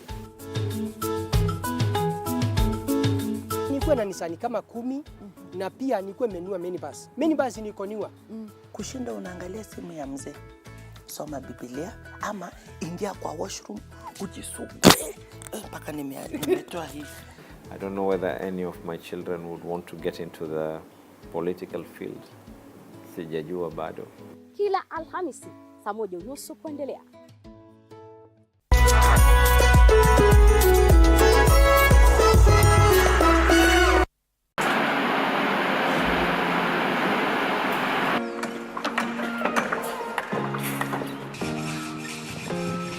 Join us on a journey through the concrete jungles and rising skylines, where every beam, every nail tells a story of progress and vision. In every aspect of life, you know.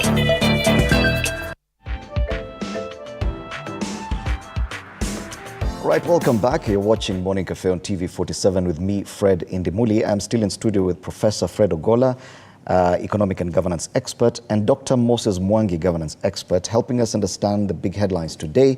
The biggest discussion, of course, has to do with corruption and how endemic it has become in Kenya.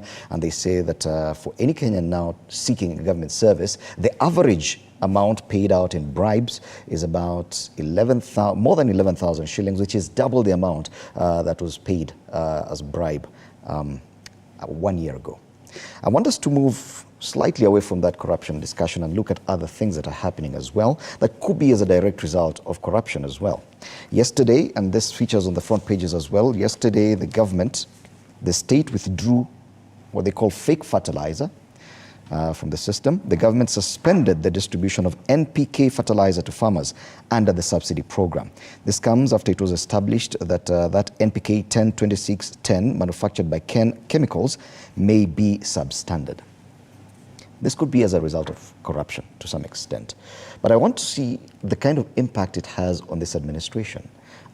Fertilizer distribution was perhaps one of the biggest instant actions taken by this government, and the talk then was that they were not going to subsidize consumption, but rather subsidize production. Then we see this flagship, one of the Kenya Kwanza flagship actions meet such headwinds. The government has, over the past few days, tried to communicate, to say it doesn't exist, but then this action is an admission in itself that there is actually fake fertilizer in the system. At a time when Kenyans are engaging in the planting season, this will have an impact on Kenya Kwanza. All the promises they have made so far, we are struggling to find one that they have successfully delivered 100%. Yeah. This one, why should they be getting it wrong? Distribution of fertilizer, surely. Professor. You see, like I said earlier, that there is the government, the Kenya Kwanza government has the worst record in terms of government services. You can go to anything, even the El Nino funds. People died of El Nino. Nobody has been refunded. There were so many dams which were supposed to be built for El Nino. Nothing really they're doing. The government of Kenya Kwanza is just collecting money, but actually not putting these things. But let me just talk about the implications of this. If you look at the value chain of agriculture, fertilizer contributes only 6%, because inputs is fertilizer, seeds, there is labor, but also there is fuel, because you see some of them are cultivated using tractor and the rest, harvesting, storage, transport, distribution, packaging, and then wholesaling, retailing. You see, if you add all that, they're only contributing 6%. Now, if only that 6% also has actually poisoned, and let me just talk about the chemical issue in this fertilizer. You know, every fertilizer needs to have at least 70% organic component inside it. This has below. That means that you are going to give almost 100% chemicals into the soil. You have not just killed this harvesting season, but you have destroyed the soil forever. What will it take to reverse that? Because that's a chemical reaction. You are going to condemn the farmers who use this fertilizer to actually very bad crop production for a long time to come, just because you are being political. And I want to ask the president, and I think this is a solution. We are even trying to propose that there are some entities in government that should not be controlled by the presidency. For example, Treasury. Treasury should do their work, should not be controlled. Agriculture, health. Because when you bring politics in health, then you politicize health, and therefore you are making bad decisions which can hit patients. For one case, for example, do you know that clinicians are allowed to perform surgeries, yet there is no act in Kenya that allows them to perform surgeries because they're not qualified to do that work? But this happened because doctors went on strike. As the president is trying to hit at doctors, then you bring in physicians to perform surgeries which they should not do, and so many families have lost their loved ones because of this. So now we are killing the agriculture, which is contributing to 85% of employment, just because of a political fertilizer. So according to me, as far as I'm concerned, it's a very, very big loss for Kenya Kwanza, because the only thing they could talk about was fertilizer. But even the very basis of Kenya Kwanza economic model was wrong, because when you talk about the issue that you cannot subsidize consumption, but you can subsidize production, you know, consumption drives production. Because if there's no demand, what is the usefulness of supply? Okay. And I think the president does not know economics. In fact, the people advising the president, even to allow him to say that, is wrong. So as far as I'm concerned, it creates a very big issue, because now, Fred, which fertilizer can you trust in the market? You know, you are just a local farmer, isn't it? You know there's a bad fertilizer in town, and you don't know how to distinguish which one is the correct one. And farmers are actually struggling. We need proper agricultural agronomist education to make us distinguish. How can farmers know which is the legitimate fertilizer? But Dr. Mwangi wants us to see the political implication of failure in this fertilizer program, because it was key in this government's approach to how they're going to deliver the services. This government has made so many promises and engaged, or actually started, some very ambitious programs.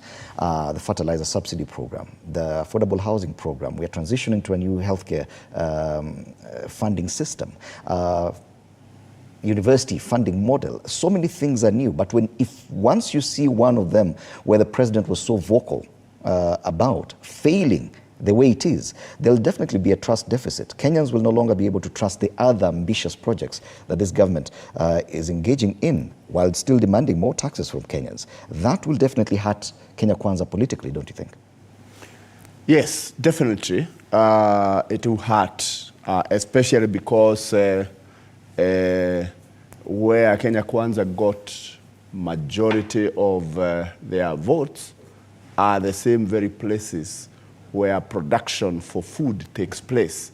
The Northern Rift is really the bread basket of this nation. The Mount Kenya region, the farmers there, those are the people that put this government into place, and those are the people who are hurting most. They are people who are willing to work with their hands to produce food. And the idea of fertilizer subsidy is a very good idea. In fact, I dare say that the global south, and we are in the global south, until we subsidize agriculture, until we subsidize the inputs we put into agriculture, we will never be able to compete, because farming in itself, when the inputs are too high, is too expensive. So the idea itself is the idea that we should have. We should have subsidies for fertilizer, we should have subsidies for seed, we should have subsidies for crop protection services, for animal health services. But now, the issue is the same very problem of corruption. Mm-hmm. It's in the design. If you design this building in which we are in, without the view that you need to put the right foundation, when this government is doing design on what it is they want to do, they have the right idea, but the design stage, how shall we make money? Whatever you design, we are doing fertilizer. So how shall we make money? So that it is part of the process. When you see, even in this very report, the PS who has the accounting officer and the technocrats below him, they are saying there's a problem. The CS, the CS, who is really the head of the ministry, Honorable Inturi, is saying, no, we don't have a problem. When you go to the Ministry of Agriculture, the technocrats, we have very, very qualified technical people in the Ministry of Agriculture. Indeed, in our Kenyan system, we have very qualified people. But now in our country, everybody qualified has been reduced to a bystander. The policies are made by political bigwigs. What do you make of that denial by the CS of the existence of a problem? The technocrats do agree there's a problem with fertilizer. And then the CS comes out and says, no, there's no such problem. Is it because the government has realized that, hey, this was one of our biggest promises and we are failing on it? I mean, he's playing politics. He's just playing to the gallery of his masters. Yes, the government has realized there's a problem. Now, how do you approach the problem? What do we rescue? So you bring in the technical people, fix the problem. Mm-hmm. The politician who is at the head, the CS, is now playing politics to be able to confuse the masses, to confuse. So now we begin to say, is there a problem? Is there no problem? And by the way, this fake fertilizer, it hasn't started now. Even the previous distribution. Because in this country, especially because our intention, the intention of whoever is designing, there is an element of how much money shall we make. So there are people who hear that, and they also now go to beat, to also make the money. What has happened is that there are people who planted before with some fertilizer, and they never got any yield. But they didn't think it was the fertilizer. Okay. It's just that now the system of fakeness has become bigger. So that now it is a bigger problem. And I'm looking at my clock, and allow me to move on to another discussion, because I think it's also important and could be tied to all what you're discussing. It features on the front page of the Standard that hustlers intend to protest now. Nairobi traders unhappy with Ruto high taxes. Last week, Professor, you were here, and we were talking about, we were trying to examine the hypothesis on whether or not President William Ruto is simply having his way in all the issues that he proposes and follows through, because he appeared to have control everywhere. But this week, the question appears to be different. Is he really having his way, or are we beginning to see murmurs or a reawakening by Kenyans who are now asking questions? Now we're seeing on the Standard hustlers protest, the protest by small-scale traders, which birthed hustler movement and ultimately turned the tide against former President Kenyatta and Azimio in Nairobi and Mount Kenya, are now haunting President Ruto's administration after the same traders now complained against choking punitive taxes from an administration that rode to power on the back of the very people he christened hustlers. If they actually go ahead and carry out protests, that would be an indictment on the promises and the actions of this government. These are the hustlers that this government rode on to come to power. What do you say to this kind of first of all, they have said it before that power corrupts, and absolute power corrupts absolutely. And Ruto seemed to have taken the first few months to consolidate power. You remember immediately Ruto was declared president-elect. So many coalitions and parties were encouraged to join his coalition, and he ensured by the time he was being sworn in, he could be sure he was controlling parliament. But most people should use this control to pass bills on behalf of citizens. But William Ruto has consistently used this power to pass bills against the citizens, but for his personal benefit. I spent 2023 preaching to people about broken promises, which is the hustler promise, isn't it? But this year, what we need to talk about more is not about broken promises. It is self-interest. Everything is being done according to self-interest. And self-interest has become bigger than national interest.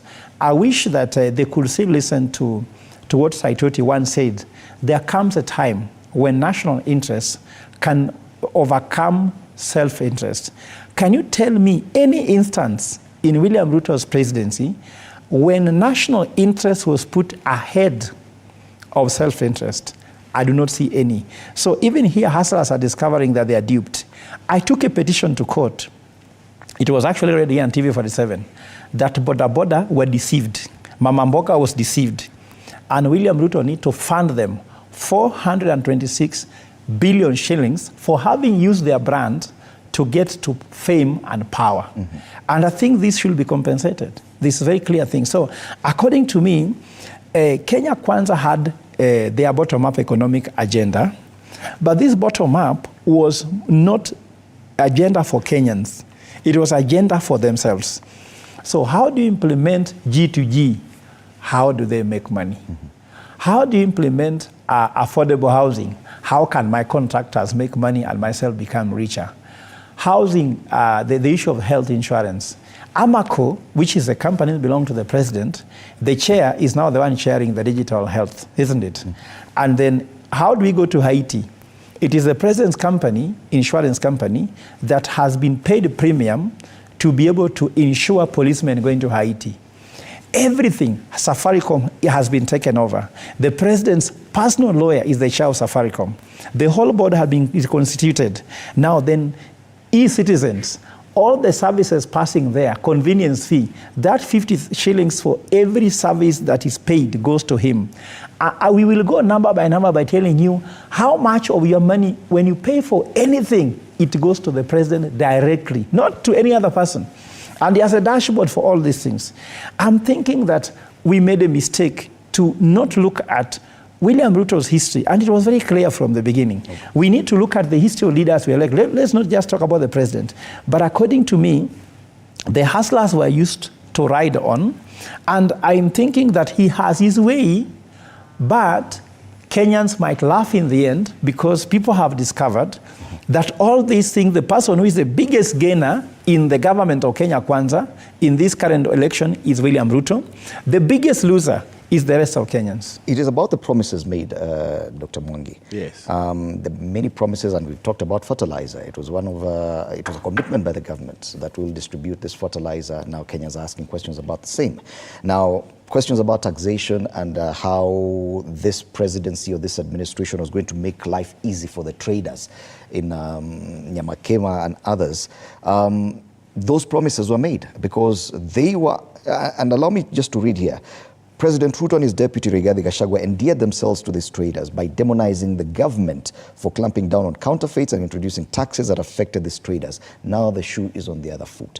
And the question is, all the promises that this government made are now being questioned. Are we seeing a reawakening by the citizenry? Now that we've decided that many of the institutions that are supposed to speak for the Kenyan have in some way been silenced, are we seeing now a reawakening of the citizens trying to push back on what the government is doing? I believe so. I believe we are seeing a reawakening because finally truth has come home. So the traders in Nyamakema who are having issues with their containers, you cannot run a country by creating jobs abroad. You run a country by creating jobs here. the previous administration, you know, they were trying to make sure that you only have genuine stuff that is coming. So control counterfeits, regulate what you need to do. And there are pain points. There are some sacrifices that people have to make to get where you want. No pain, no gain. So the Kenya Kwanza administration, they understand politics very much. I think we need to give it to them. They understood the psyche of the people. They harped on to where it mattered most, and the traders jumped in. And they thought, oh, we have a savior. But now, when rubber meets the road, they have discovered that they are becoming worse. Just go downtown and see what level of trade is taking place there. I mean, you can now easily get a shop for a song because there are no people to take, because the whole thing has crumbled. And then their material is caught up. Now, KRA has become the tax collector that was hated during the days of Jesus Christ, where a tax collector was seen to be, so we are in a scenario where the KRA has become not afraid of the people, but an enemy of the people, because every little thing they want to squeeze you. And by the way, if you cooperate with them, because they are also Kenyans in this same system, they want, if you bribe them, you get away with these things. So it's all, so finally, the question is, did Kenya Kwanza mean what they said? Or were they saying it for the expedience of the day? I think they were saying it for the expedience of the day, with a view that let's first of all get there. Now that they got there, they don't know how to fix it. They don't know how to do it, because they keep saying they have a plan. Which plan? Okay. That plan does not go to the real thing that was hurting Kenyans. Okay. And even now, when we say they have a plan, which plan? Okay. The taste of pudding is in the eating. Okay. It is not sweet. And just the detail of the story is that these traders from Nyamakema are complaining that there are currently more than 740-feet containers which are stuck at the port of Mombasa because traders cannot afford the tax increment of 500,000 shillings. And every day the container is detained at the port, it is attracting a storage fee of 8,000 bob. By the way, Fred, I've been doing a lot of strategy. When I was teaching Strathmore, I used to train small businesses. There's a program I used to run called Owner Management Program. People own small businesses. Do you know that there's a time when one trader could bring in 7 containers in a month? But now in Nyamakimwa, you find whereby 7 traders come together to try to ship in 1 container. Are you seeing this reverse? Mm-hmm. 1 trader could ship in 7. Now 7 traders are shipping in 1 because of the taxes. Look at the import drop by 16% 1 year ago. Then from that drop, again another 26% drop this year. Okay. And the president thinks that these people are feeding their families by his taxes, which he takes. As far as I'm concerned, the people who suffer, again, you talk about the political implication. Do you know how important the Somalis are in this government? And the Somalis are not supposed to be taken for granted. They have a huge voting bloc. That's why you see the guys like Duale were given a very important ministry. Now, again, the Kikuyus are very important. Actually, the majority of the votes that brought Ruto to the presidency came from Mount Kenya. Okay. The people who are suffering most are the 2 people. When imports go down, the biggest importers in Kenya are Somalis and the Mount Kenya business people. Because Mount Kenya seems very entrepreneurial. In fact, our economy has been so good because of the entrepreneurial spirit of Mount Kenya. In fact, people have been saying, Mount Kenya, but for me, I believe that if we didn't have Mount Kenya, we could have gone the way we have gone Western Kenya. For us, Wajaluo, we went to an independence saying, they shall take over the employment, the jobs of the white people. But Mount Kenya went to independence saying they want to recover factors of production like land and resources, produce, do value addition, and be able to make money. They never went looking for jobs. That's why pensioners are more from Western Kenya. Mount Kenya is more business people. So the people suffering, the hustlers here we are talking about here, are the people who are importing, and this is the Mount Kenya people mostly, and a bigger majority from the Somali community. Wow. We have 2 minutes to go on the clock, so I'll give you each a minute for your final comments. Let's start with you, Dr. Mwangi. Now, as a country, this country belongs to all of us. Indeed, every individual, we have a right to be in this country. What I see is that we have a crisis. Our young people going to school, we have a problem. The schools cannot run because they are not receiving the money to run. The doctors right now are on the streets. So the education sector is not working. The healthcare sector is not working. The farmers are having a problem planting because, and time to plant is very important. I want to appeal to Kenyans. If there's a need where you are, I think we need to pray. God needs to come for us. And we need to be true to ourselves so that we see, as Kenyans, we are the problem. We have brought this problem on us. We need to be the solution. And I think it is time for us to think about our children who are suffering, who cannot find a future, for those of us who have been around, and let us join together and tell this government, enough is enough. We need our country back. Okay. Professor. For me, I want to thank God for having given us the government of Kenya Kwanza, because without this government, people could have not understood the importance of political decision. Because we are being told in the year 2013 that choices have consequences, but it was more of the Hague issue, which never had consequences at all. The choices that have consequences, the choice of a government, who becomes your president, but it's not just the president. You have to start from your MCA. When you go to the gym, if you don't have strong legs, you cannot build a big back. Then you have to have the right MP, then you have to have the right senator, then you have to have the right governor, then you have to have the right president. But the change in all these things that are about corruption begins from the presidency. Because now all governors have to kneel before this guy, and the president has made everybody captive. For example, all governors must come to State House in the name of working for development. Or why should the government wire money to the county so that doctors can be paid? Because healthcare is fully devolved. Is that he holds money for people. MPs, money is being held. Education, money is being held. He wants one common pay bill. So Kenyans have to realize that it is thanks to God that we have understood how choices have consequences. As a Catholic and as a very strong Christian, before I wish you happy Easter, I want to say that if you have never experienced the absence of God, you can never know the importance of God. Mm-hmm. Now that we have experienced the consequence of having Kenya Kwanza, I'm sure anybody telling you the opposite will become more realistic. Kenyans, don't feel desperate. Your future is in your hands. Time is coming, and we are not going to wait until 2027. We shall start looking for what we call this immediately.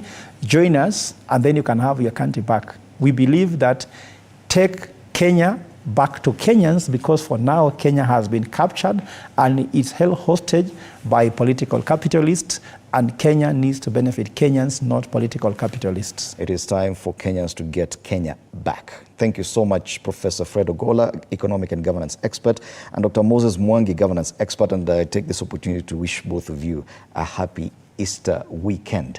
Yes, ladies and gentlemen, that has been State of the Nation on Morning Cafe, discussing the big headlines of the day. The biggest discussion today to do with that corruption report, where they say that the average amount paid out as bribes in seeking government services has doubled from an average of about 6,000 shillings a year ago to about 11,500 shillings.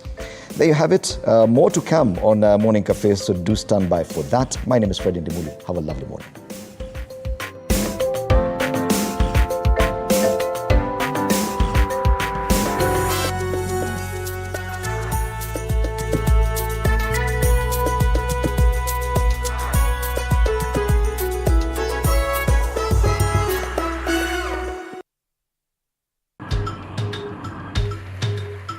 safari hii katika Mfahamu Kiongozi tutakuletea viongozi aina mbalimbali. Nikuwe na nisani kama 10 na pia nikuwe menua minibus. Minibus nikoniwa. Kushinda unaangalia simu ya mzee. Soma Biblia ama ingia kwa washroom ujisugue. Mpaka nimetoa hii. I don't know whether any of my children would want to get into the political field. Sijajua bado. Kila Alhamisi saa 1:30 kuendelea.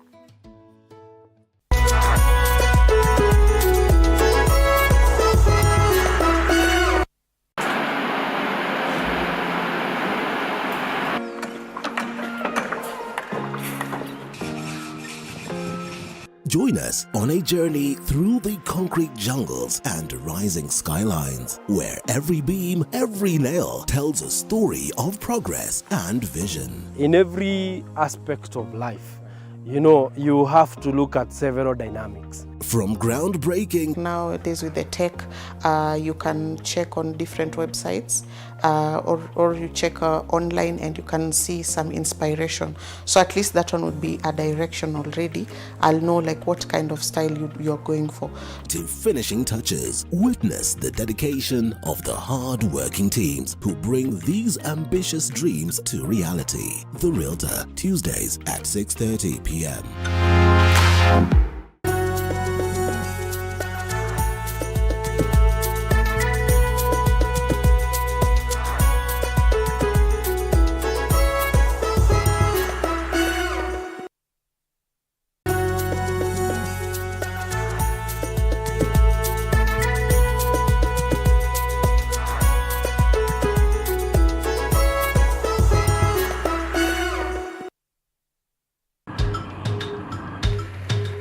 Na safari hii katika Mfahamu Kiongozi tutakuletea viongozi aina mbalimbali. Nikuwe na nisani kama 10 na pia nikuwe menua minibus. Minibus nikoniwa. Kushinda unaangalia simu ya mzee. Soma Biblia ama ingia kwa washroom ujisugue. Mpaka nimetoa hii. I don't know whether any of my children would want to get into the political field. Sijajua bado. Kila Alhamisi saa 1:30 kuendelea.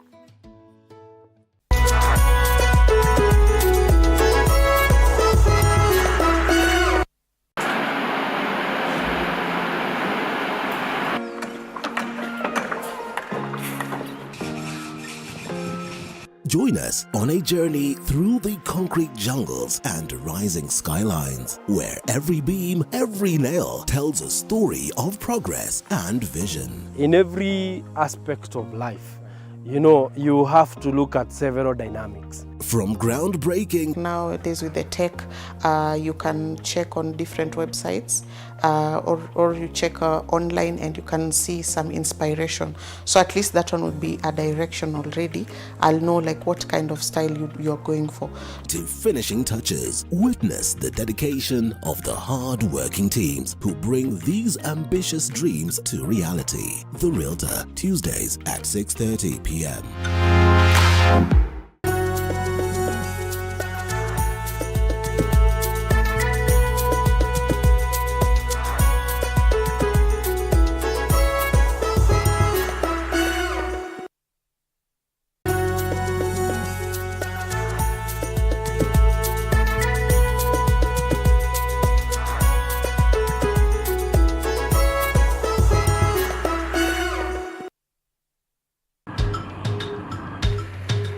Na safari hii katika Mfahamu Kiongozi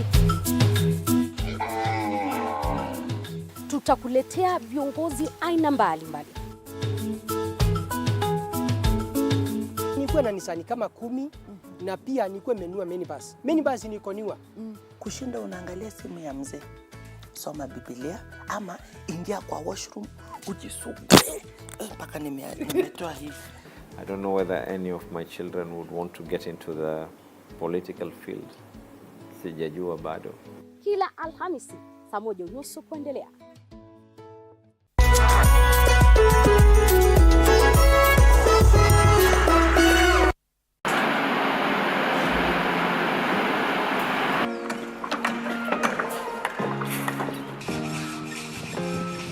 Join us on a journey through the concrete jungles and rising skylines, where every beam, every nail tells a story of progress and vision. In every aspect of life, you know, you have to look at several dynamics. From groundbreaking. Nowadays with the tech, you can check on different websites or you check online and you can see some inspiration.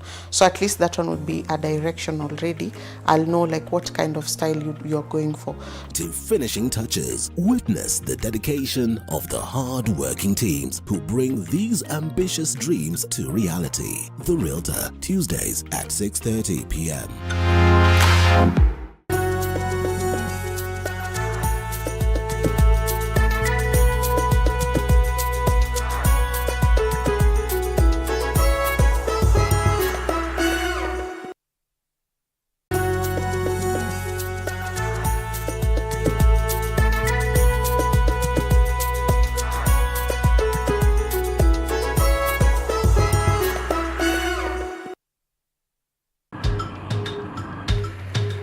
Na safari hii katika Mfahamu Kiongozi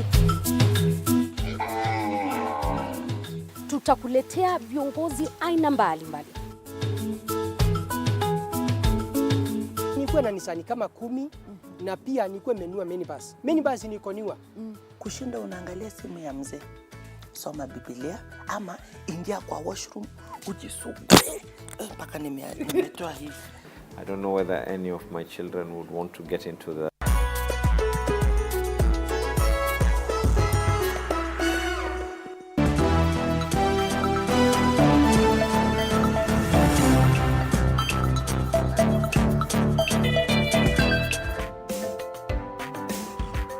Very good morning to you right here in Nairobi, Kenya. It's quite chilly, by the way. Kamvua kameanza kunyesha, but all in all, we continue. This is Morning Cafe News to Stanley Nyerungiti. It's a Thursday, that weekly dose of matters legal aid, where we actually speak legalese. And today's conversation, matters owning land in Kenya, is and can be a nightmare. And Kenyans often find themselves between a rock and a hard place, and suspecting buyers fall prey to ruthless scams, while genuine landowners face relentless grabbers who stop at nothing to seize their property.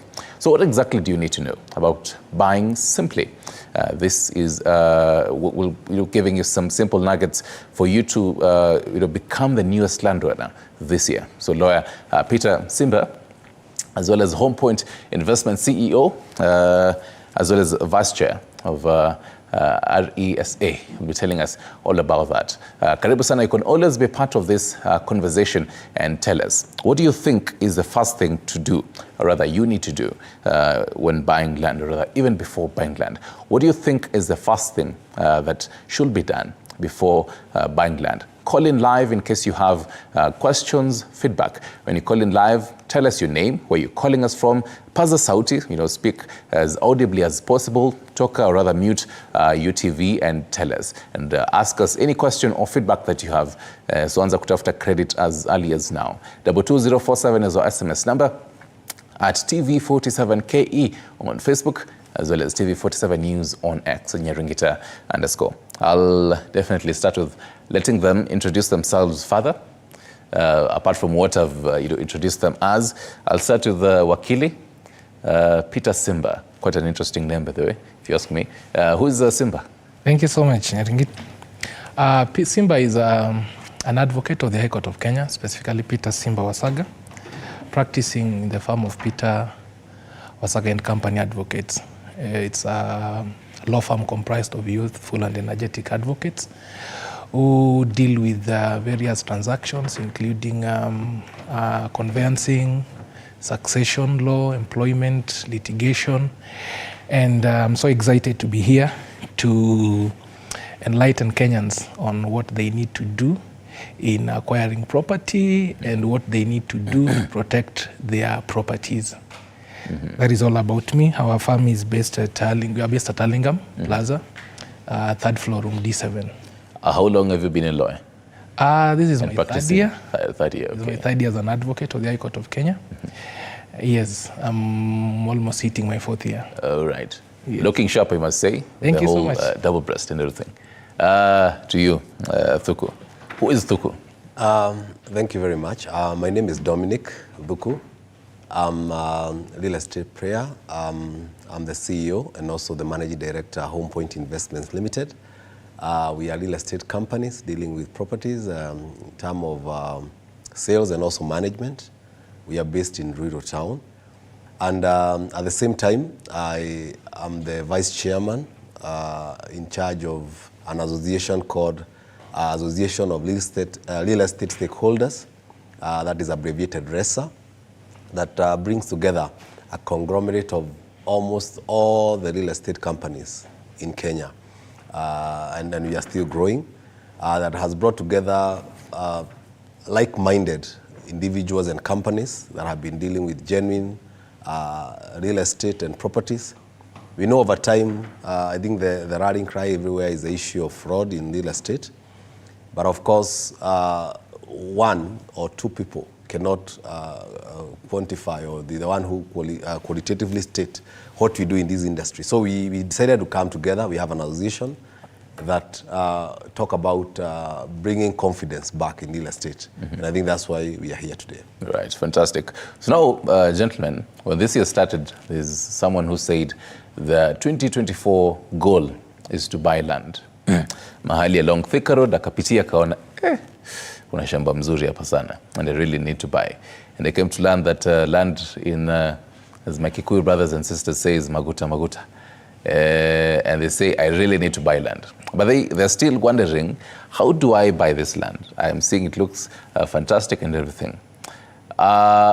So I'll start, because that's basically even our question of the day, even for the viewers. What is the first thing? What should be the first thing? As much as there can be that order flani yenye unafaa kupitia, but what do you think should be the first order of things when you're buying land, Wakili? Thank you so much. One, land purchase or acquiring land is one of the crucial investments that many people really aspire to have. And so when you get it wrong in the beginning, then it's like you have lost all of your investments. So basically it starts by you identifying that land that suits your need, its location, its size. Then you can engage the owner and negotiate on the terms, in terms of the purchase price, in terms of the payment plans, and you can even involve a third party, that is a broker. Broker here in law, we call them agents who are licensed and qualified to practice as such, and they must or you must also agree on the commission. So agents may be required to help you identify land. They may be required to help you negotiate, but that is where their role ends. So in simple terms, because as much as, you know, both of you would be breaking it down, the whole process, I'd want us not to be plucking each of these processes and just simplifying and having simple nuggets of them. So for you, the first thing, without even getting into, before my title did it, what's the first ever thing, according to you? The first thing is identifying that property. And after identifying that property and you've agreed on the preliminary issues, then you can now look for an advocate to help you carry out the transaction. And the first process is the due diligence process. All right. Because you must be sure that you are acquiring a clean title. Because if the owner of the property or the vendor does not have a clean title, he cannot pass that title. You only pass what you own. You only pass what you have. Number two, you also do due diligence to ascertain whether there are any encumbrances on this property. And if there is any encumbrance, for example, if there is a charge, how far has this loan been paid? And now what is now the procedure going forward? Do you need the consent from the bank to proceed with this transaction? Or do you need to first discharge this charge before you proceed with that transaction? So there is an entire process, and I would explain it, the various methodologies of searches and due diligence, both at the lands registry, the county government, the private registry, and the court. And we'll get to that. Yes. Just understanding with the whole land rates and how do you even look at it. Maneno due diligence. I think we'll just throw that word out there. Well, go and do your due diligence. But how exactly do you do your due diligence? and who is involved. We'll get to that. So, Thuku, in your case, as much as there's the whole standard procedure of this is the first thing, and najua ukipatana na mtu uambie umeona shamba mzuri Thika Road, in the first thing, but practically speaking, ni nini inafaa ikuwe kitu ya kwanza kabisa when you buying land? Thank you very much. And I think, as Wakili has said, I think after identification, being in this industry for a while, one thing I have realized is there's what appears on paper, but there's what appears on the ground. And I think one of the things that we advise is once you identify what you want to purchase, and of course through several means, it may be through an agent, it may be through a friend or whatever, when you get that, go to the ground. I think that's one of the things that we advocate, because there are some issues sometimes even before they get to the registry, before these encumbrances get to the ground, especially in areas where there are residents. Go to the ground and get to speak with the people around. Maybe they are neighbors. They know the owner. Because what happens is because of the rampant fraud that has been happening, sometimes you have the document. Sometimes people even will tell you, I did my search and everything was good in the registry. But there are stories that are there on the ground. There are people who know historical issues with that land. So what we do ourselves before we buy land, you go to the ground and engage the neighbors. Don't be in a hurry before even you do anything. First of all, get the history. There may be issues that are even brewing between, maybe if it's a family land, there's issues between family, but it has not gone anywhere. So the neighbors have the rumors. They know what is brewing. It may not have reached there. Because some of the issues that comes later. Some of the things catch up when you have already engaged into a deal. So I think part of what we have learned is that in the work of due diligence, there is an informal form of due diligence, going to the ground, speaking with the people there. They know the stories that are even not out there. So from there now, based on the confidence, they know the owner. Some of them will tell you, this land does not belong to this person. The owner died. The owner lives abroad. All those stories that are hidden somewhere. Because some people are left in charge of some land and then they are selling them. So I think that's one of the things that may be informal. It's not in paper, but I think it's one of the very important due diligence that you can start with. Going to the ground and speaking with the neighbors. Now from there, if you are certain the story of that, also insist of meeting the owner if they are around. Although, of course, some has been given over, maybe to our lawyers and the people who are in charge of disposing that land. But don't be very far from the owner. If they are available and they are in Kenya, you better pay the price. If they are very far, go and meet them in person. And be able maybe now to ascertain, get their ID even before going anywhere else, and also now correlate the ID and the person who is selling you land. Right. And of course, get the issues to do with historical issues to do with the family. Akona bibi wangapi, akona watoto wangapi, because those are things that will come up somewhere and they can hinder the whole process. So picking up from both of you, it seems as if now identifying and then doing due diligence should be the first priority. But then now, so what are the different types of lands that someone should have in mind, Wakili? Because I understand maybe there's the residential, in case now, even for your own choosing, you probably want a residential, ka 3/4 acre, ujenge mahali vizuri. But someone maybe wants a whole acre, or maybe even 2 acres to set up a whole, commercial bit. So how do you identify this piece of land? You might see it, but maybe it doesn't really fit in with what the purpose of this land. Thank you so much. Just to pick it from what my colleague has said, yes, various modes of due diligence. And apart from the searches, which I know it is the primary mode of investigation or due diligence, there are other modes of searches. One which he has mentioned, going to the ground and just ascertaining that that land truly exists. But how do you know the usage of this property? Titles, especially leasehold titles, have got that user section. When you look at the lease, there is the certificate of lease and there is the lease. The lease will entail the use of the property. Is it commercial? Is it industrial? Is it agricultural? So perhaps you wish to buy an agricultural land and you are looking at an industrial land. what do you need to do? For example, you are buying an industrial land and you want to do residential buildings in that property. What do? You now engage the owner and you explain to the owner that these are my intentions. And if those are your intentions, there is an elaborate process in law for change of user if you insist in buying that property. So you'll have to go through that process, and there will be normally this is a process that is conducted by the county government where the property is situated. So there'll be an application made to the county. The county will ascertain on whether the neighbors agree to the proposed change. The neighbors will be given time to respond to the proposed change, and that change of user will be effected.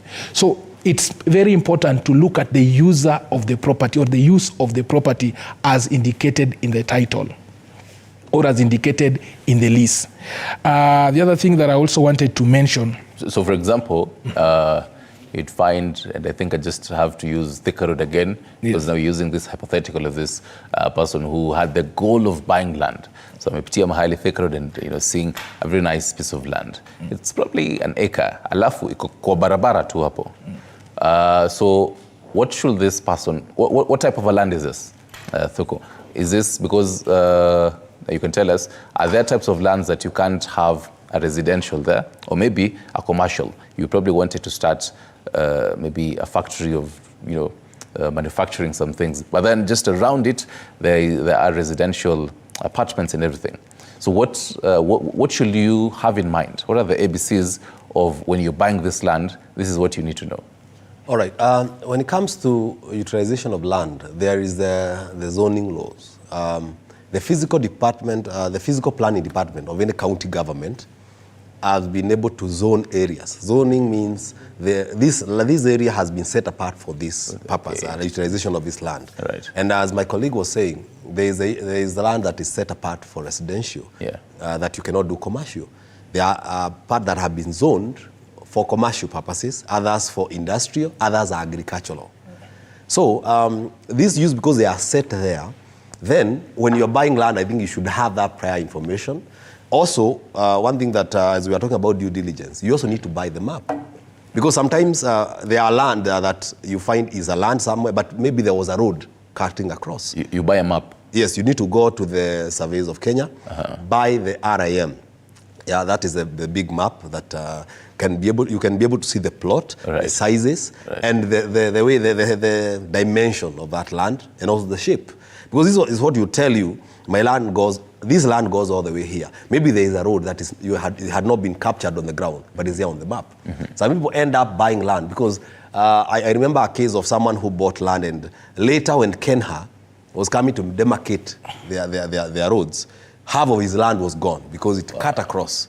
Yeah, but because it had been farmed over time, there's some part of the land that looked like it was a farm, but he had bought it already. So it's very important you buy, because if he had bought the map, regardless of whether someone had utilized the land, then he would have known how far the land was going, the dimension of the land. Right. So it's very important. Now, first of all, to get there, you are talking, for example, Thika Road, know the dimension. You can see Kenya is going all the way here, so here starts here. And then also when you combine that with the zoning, I'm able to know this area is commercial. However, there's a provision, as my friend has saying, about change of user. You can apply to change the use of that land. And the county government do the approvals. They are able to do public participation. And now they are able maybe to allow you to change the use of that place based. So where is that done, Wakili? And also, because you're saying buy this map, so someone, they're following up this conversation. So I'm thinking, okay, fine, and I kununua map. But then they don't understand. Yes, agenda class surveying, akafunzwa. This is what maybe this X means. This is what these lines mean. Is there someone who sits down with you and tells you, so this is your piece of land. This is what this means. This is what the size is? Like I said, at the point of doing due diligence, actually that is the most crucial point in a land sale transaction. And you don't only involve an advocate. There are other professionals that will also be involved. One of such professionals is a surveyor. So you buy the maps. Actually, you could buy 2 maps. The map that shows the exact coordinates of that property, and there is another map that shows the overview of the property, the neighboring properties. After you get these maps, get a licensed surveyor, go to the ground, and you invite the vendor as well, so that 1, you confirm that truly this land exists. Number 2, whatever is indicated, the neighboring properties are in agreement with that which is in the map. If there is any beacon that is missing, then that beacon should be placed. Normally, if a beacon is missing, it is the responsibility of a vendor to actually replace such beacons. But the same can also be agreed upon between the parties. So it's very important to involve a surveyor. Number 2, other than just involving a surveyor, taking you back to the due diligence stage, which I've said is it's actually the most crucial part.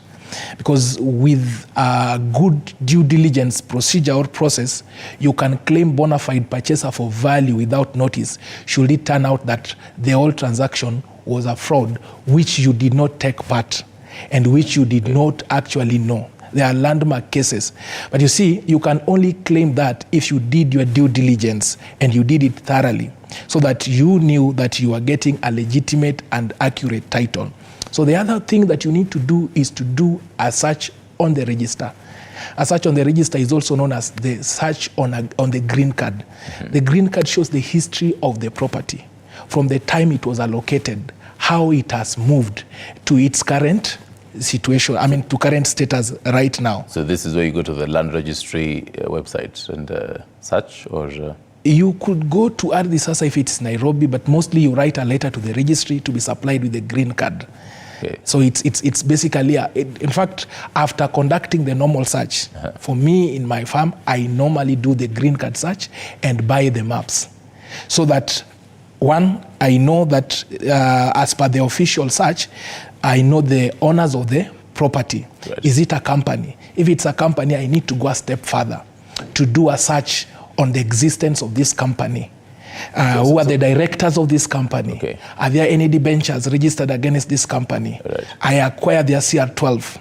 You see, then I can also go to the court registry and the Kenya law and search on any cases that may have been instituted against this company. Because especially for developers, there could be developers who initiate off-plan buildings, but they never complete them. So the land registrar furnishes you with all this, whatever you're mentioning. You write on this green card. Yes, you write a letter. Once you do a letter, the land registrar will issue with a green card. Green card basically shows if, for example, if it was a land allocated by the government, when was it allocated? Then, assuming it was allocated to Mr. X, Mr. X sold it to so and so on this particular date. All of those entries, you'll find them in the green card search. So it's important to do the official search. Okay. It's important to do the green card search. It's important also to have a surveyor to come and confirm the existence of these properties and also to confirm the neighboring properties. Once you do all these things, then you can now be able now to talk. They say, I love what my colleague said, that when you are buying a property, 1, you need to get information from the neighbors. When they go ground. Once one person told me that one such person is a drunkard. Mm-hmm. They'll be able to tell you if there exists any feud. But that notwithstanding, there are latent defects and also patent defects. Okay. Patent defects are defects that can easily be seen by ordinary due diligence or by ordinary vigilance. For example, who is in occupation of this property? Mm-hmm. Is it vacant possession, or are there any buildings in this property? But there are those defects that, especially in off-plan and apartments, there are those defects that you cannot be able to see by ordinary vigilance or by physical inspection. So it is also the duty of the seller. You can write a letter to the seller to give you any latent defects, that is the unseen defects, or non-physical defects on that property. But again, you can also cure this during the agreement stage. You see, there is the due diligence stage. Once you ascertain the property is okay, you come now to the contract stage.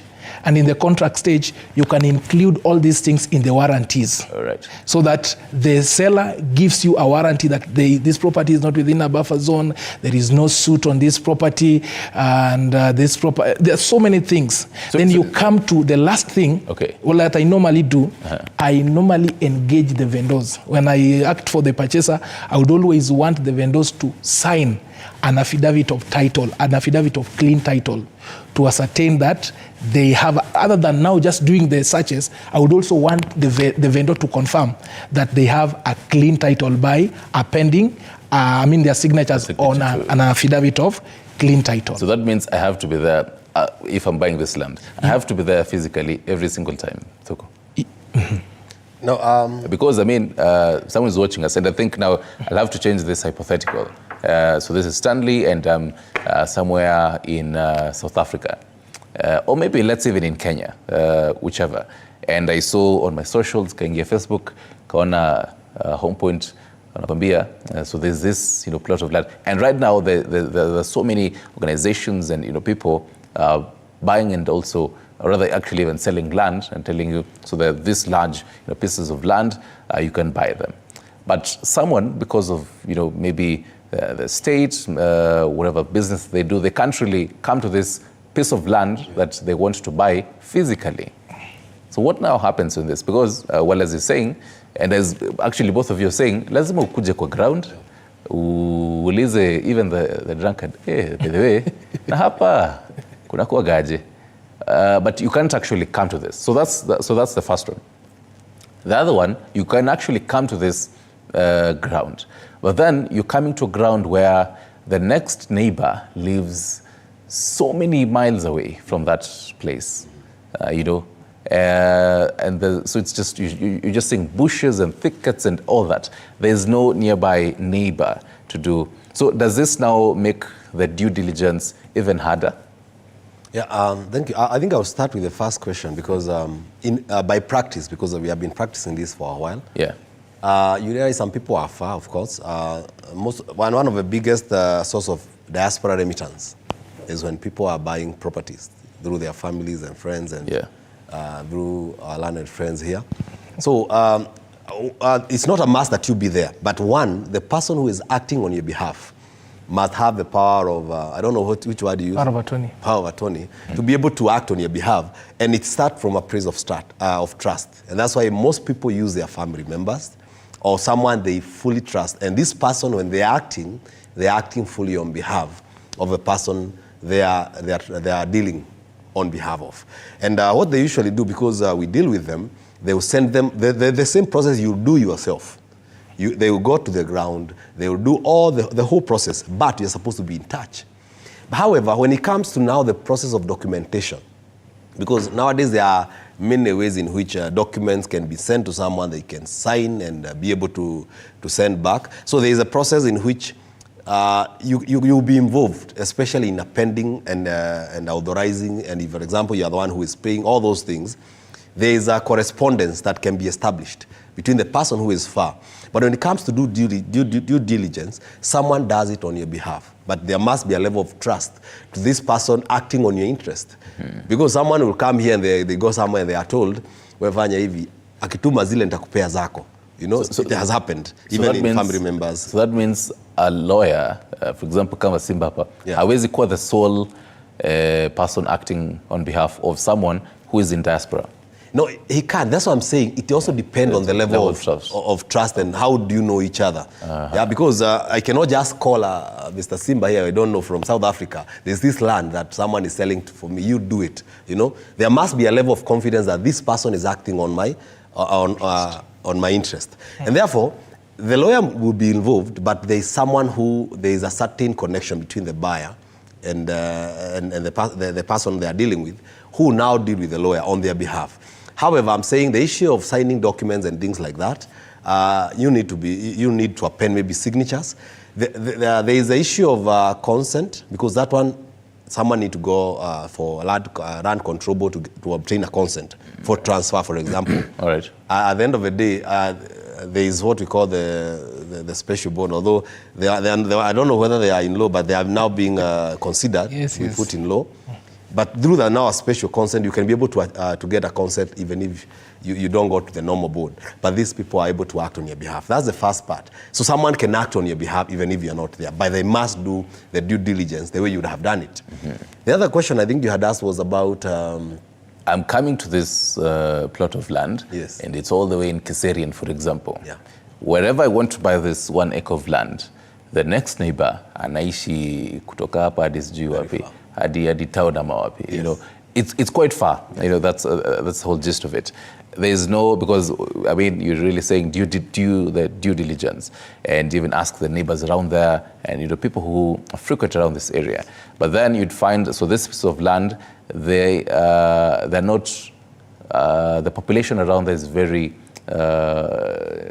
ni kidogo sana. Yeah. Hakuna watu wa kuuliza hii maneno yote. So what do you do in this? I think even the due diligence must also, the practicability of the kind of due diligence you're applying. We say if it's possible and if the neighbors are there, of course, it's very advisable to do that. However, there are also areas you go and you realize everyone is new. Everyone here, no one even know the historical aspect of it. So that's why now my learned friend here told us that they do the green card searches. Green card search. And when you do that, you can even be able to tell the person, before even came here, it came from here, from here, from here. There are some lands that were schemes. Some of them, you like in around Vika Road, some of them are in Nyakinywa. Those groups that are there. They have their offices offsite, not in the registry. They have their offices. You go there and now do the historical aspect of finding who was this owner. This is the title. Is this the same guy who is selling me land? So I think now on that aspect, when the neighbors are not available, you'll have to rely mostly on the aspect of now the forensic search, that is calling the green card searches. And now from there, you'll be able to know the historical aspect of his land. Right. Yes. So now the fact that we've established either you're in diaspora or you're in Kenya and you've actually seen this land, or you're using someone to acting on your behalf, umepatana, you know, getting even the agent. So now the big question people really want to know, I mean, we Kenyans are quite a creative lot. Sikianga unapitia mahali unatengenezewa kitu title deed nakaa safi sana, and it quite looks like an original one.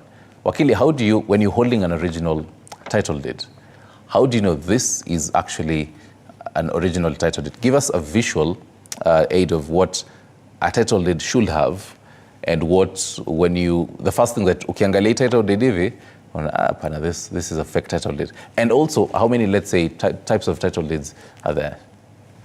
Right now, let me start from, there's something I wanted to mention before I get to your question. Okay. A power of attorney, for example, if you could be in diaspora and you want someone to deal with property in Kenya, you can give them a specific or a general power of attorney. General power of attorney gives them vast powers to act on your behalf regarding that transaction, including payment of the purchase price and even signing documents. Specific can be specified to that. I need you only to do this, but not signing the documents.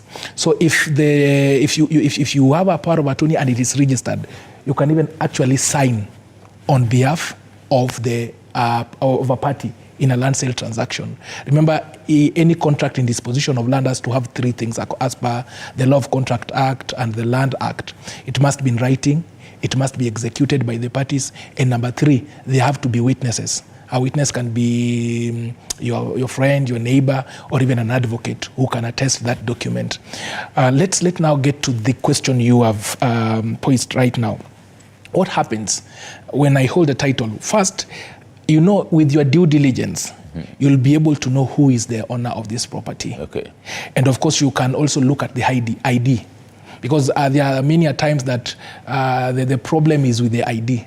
Someone fakes an ID of the owner of the property, and they also go and get a land title of the owner of the property, the fake ones, and they bring those documents to you. So in real sense, could be you've seen this the IDs that get lost and titles that get lost, so someone can easily come to you. So the first thing you can also do a formal letter to the registrar of person to confirm if this ID really belongs to the said person, because IDs are very unique, with unique serial numbers, and there is only one ID that relates to a person. So if you do that, you can be able now to ascertain that indeed the person who is indicated as the owner of the property is also the person who is in the ID. That is number one. Number two, you look at of course, the title has various sections. There is Part A, which is the property section, the proprietorship section, and the encumbrance section. Okay. Of course, then every title must be signed by a registrar, and then it must be sealed. So you look at the registrar, which registrar signed this title, and you go and search that registrar, because there is, if you search, there is an index of all the registrars in Kenya. You can easily ascertain that this is actually a registrar who really exists. Then, of course, I remember there's a time someone came with a fake title, and by looking at it, looking at the registrar, we smelt a rat, and immediately we did our search. It's unfortunate that the client came to us after paying huge amounts of deposit, but at least we were able to salvage a bigger part of the balance of the purchase price, because now we had to involve the DCI. We just called them to the office because we already known that these are fraudsters. And the police came and they were carried away. So now, so on that bit, because that's where I really want, and largely, because I remember last week on Friday, Cabinet Secretary of Interior, Professor Kithure Kindiki, said the government will now start to crack down on fraudsters. And we've had this conversation for years on end. You know, fraudsters this, fraudsters this. So, Thuku, help us understand, because we've enlisted all this, nice process, may simplify vizuri. But at what point, mostly, do fraudsters come in? Or will the fraudster come in? Because someone would say, maybe nilifanya due diligence yangu yote. Nikaenda nikapata na watu wa bodaboda hapa, kanilea hata kalunch, nikauliza hii shamba iko aje. I asked, I had all those, the green card information. I searched probably on land registry, but then still, nikaambiwa, something just happened. So at what point, normally, will the fraudster come into play on all this process? All right. I think there's just one thing I want to mention, and I think what you learn over time is that document someone holds, and especially the one we call title deed. Yeah. For me, I don't consider it the actual title deed. The title deed is the green card in the registry. There are fraudsters who are able to do all those things. You try to look at it, it looks exactly. They are able, over time, these fraudsters are always ahead, and they are able, maybe they can be able to fool you. So there's no way you can duplicate the green card information? No, unless now, that's where I'm going. And I think most fraudster works in cahoot with the people in the registry. Okay. Yeah, because for you to go and do search, and the search is clean, and even some, because most of the people who have been defrauded have a clear search. I did there's no encumbrance, there was nothing, and I did it, and it was signed by the registrar.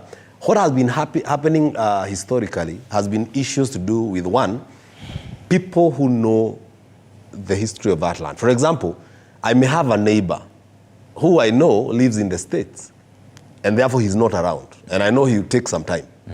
So what I will do is that this land, I know the story about it, I know the person, so I'll go to the registrar, and they go to the registrar, those fraudsters, and they'll tell the registrar, those, of course, not all registrars, and tell them, now we have this land. It's worth 10 million. You take your 5, I'll take my 5. So let's do this. This is the document. This is what you make a green card.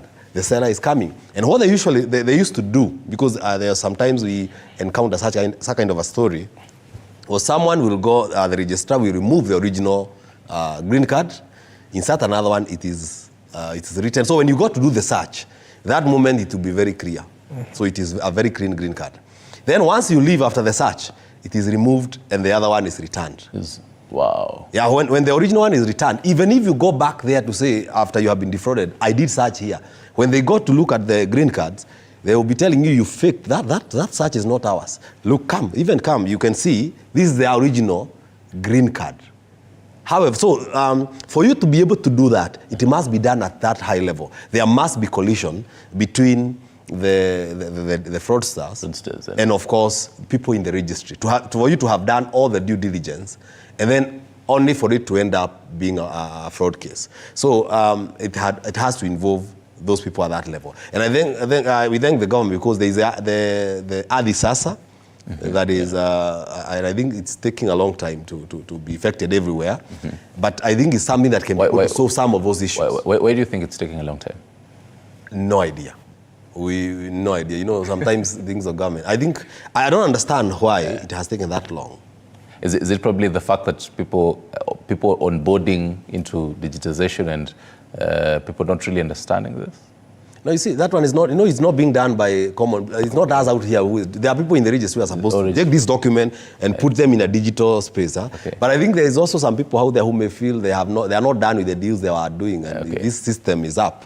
There are things that are not be able to complete. But I'm just speculating. I don't know why. We were thinking it would solve a lot of issues if it is up and running. Because you can even see, if you do a search, it leave a lot of digital footprint that you can, even someone nosing around someone's product, you can be able to know. You can tell. Yeah. All right, back to buying land. And we've had different hypotheticals of you're in Kenya and umepatana na the seller, or rather you're in diaspora. But now, and this really happens a lot, because the first hypothetical was just, you know, someone with their own will. But then now you'd find in different circles, so they tell you, so we're buying this piece of land. It's a huge acre, probably 5 acres. So sindo tutanunua. We'll do everything for you guys. So, and we'll give you the title deeds later. So we're going to buy this 5-acre piece of land somewhere in Kitengela. Inakaa safi vizuri. Hadi mnapanda bus all the way, road trip, mnaenda mnaangalia. Mnaona iko sawa. Nyinyi mnarudi. So now the SACCO, or probably this, let's say, organization does all this for you. Now, so tell us, so what's the legal process? Is it different from when it was an individual? Is it different from, let's say, when it's a SACCO or a group of people?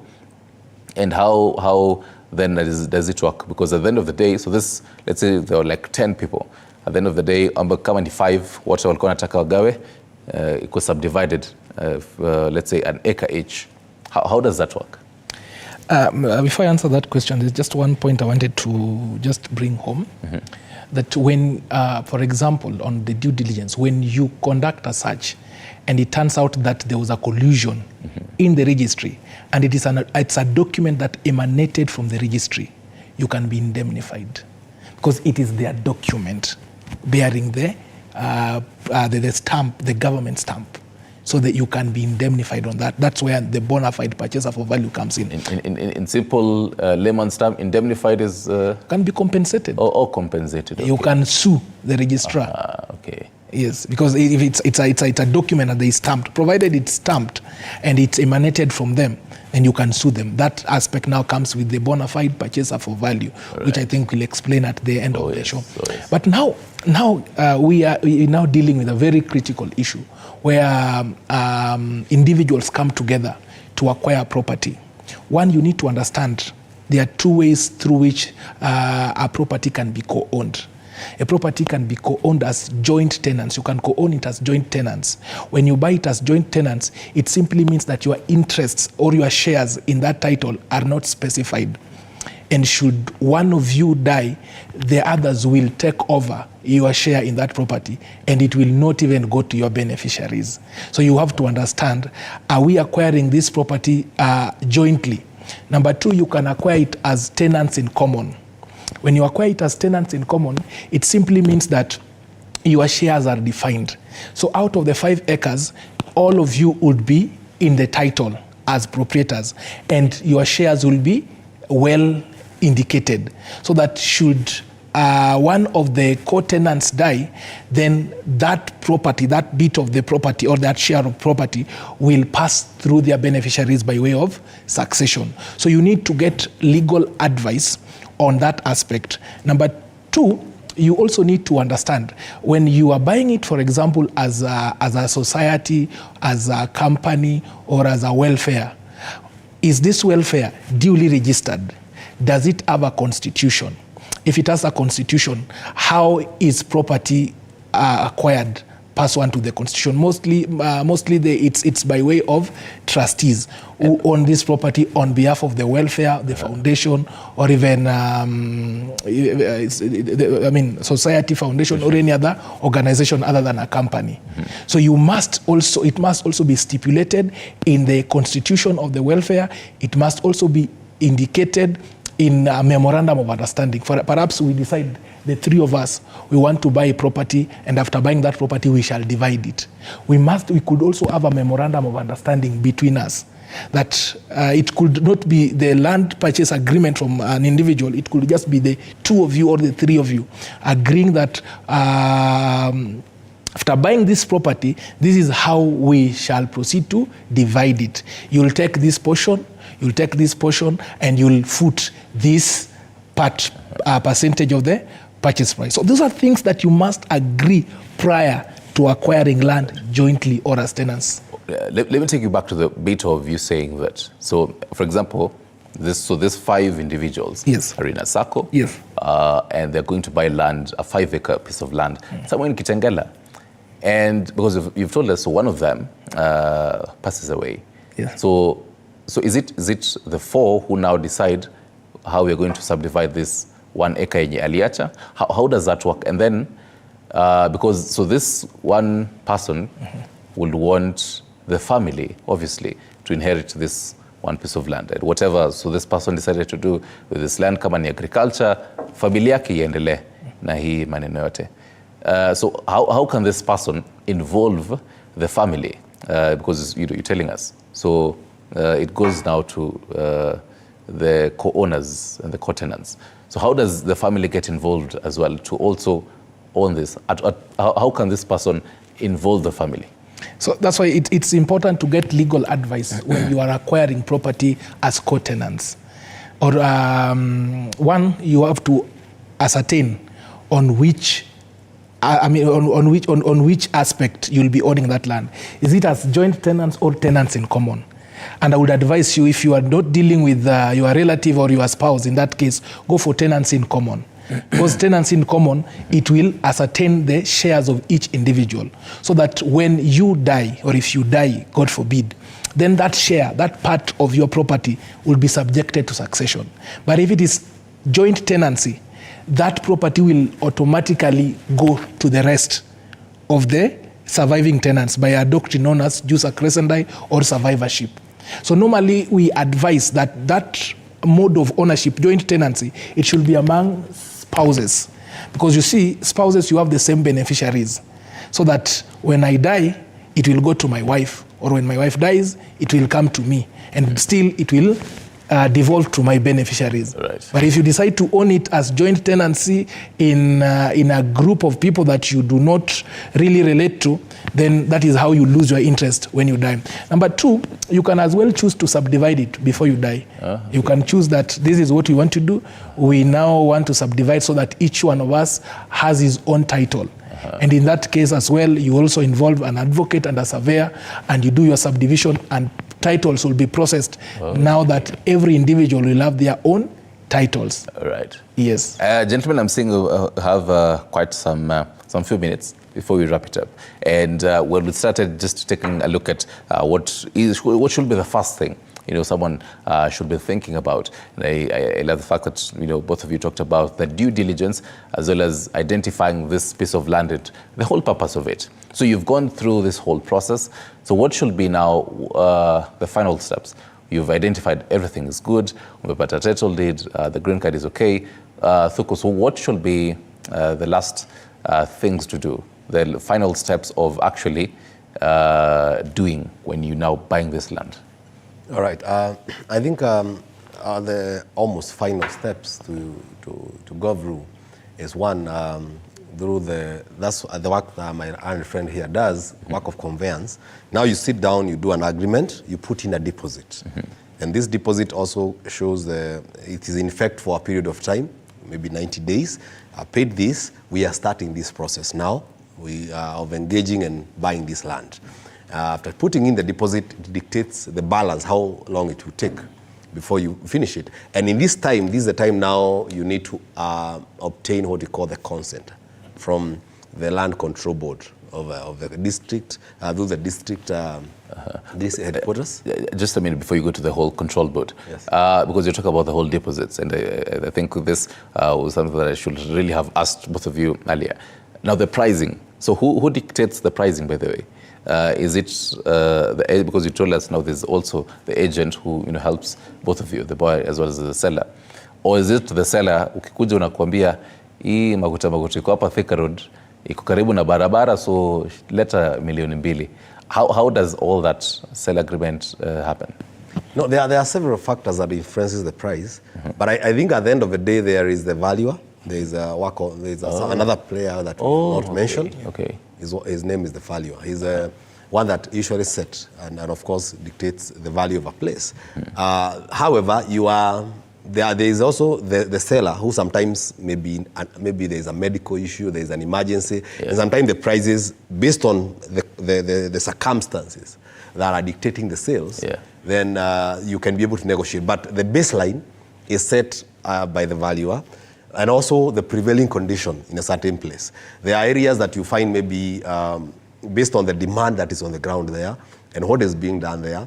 Today, like for example, we saw the other day in Embu, there's coltan, there's some minerals that maybe were discovered, and for that, now of course what will happen is that the price is based on the demand, and of course the speculation of what is there may make it go up very fast, maybe even beyond what was projected, because of course there is the growth in terms of value of a place. But there's something that may come up and make the area just explode in terms of. So what happens? So what happens? I'd love to also pick your thought on this, even in the legal perspective. So what happens in such a situation? Because let's say there was a valuation done 15 years ago, 10 years ago, and no one knew that up and ndani kuna some minerals or something around here. And then years later, something emerges and you'd already, let's say, bought this land, and now you probably want to sell it, and you're in that whole process. So what happens in such kind of a situation? So there are duties of both parties in a land sale transaction. The buyer and the seller. There is the duty of a buyer and there is a duty of a purchaser. Perhaps the buyer may be aware that there are minerals. If he is aware that there are minerals and the vendor does not know, he is required by law to disclose. Okay. And that can be a ground. Someone can bring that as a ground to actually claim for more money. That is if you knew. But again, now let's go back to the setting of the price. There is freedom of contract. You can choose whichever amount you want to sell your property, provided you can agree. But when it comes to the payment of stamp duty, the government valuer has to do the valuation. And after doing the valuation, it is through that value that you will proceed now to pay stamp duty, which will also depend on the location of the property. If the property is within a municipality, it's 4% of that value. If the property is outside a municipality area, it's 2%. And let's say rural area, it's 2% of the value of the property. So many a times, advocates will leave that place blank, because you may have agreed with because of the bargaining power and the agents who are involved. The agents want to draw commissions from this sale. Perhaps the property is 3.8 million. And when it goes to, that is from what is in the agreement, it's 3.8 million.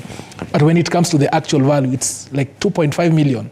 So you will pay stamp duty based on the valuation of the property by the government valuer. But you are free to agree on whichever amount. That is something I needed to mention just very fast. Briefly, yes. Briefly. You need also to understand the financial implications when you are dealing with a land sale transaction, because parties are bound by the terms of the contract. And there is a leading case law that the court does not rewrite that contract.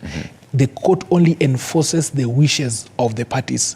So when you agree that this is the purchase price, when you agree that this is the completion period, you need to be advised by your advocate that without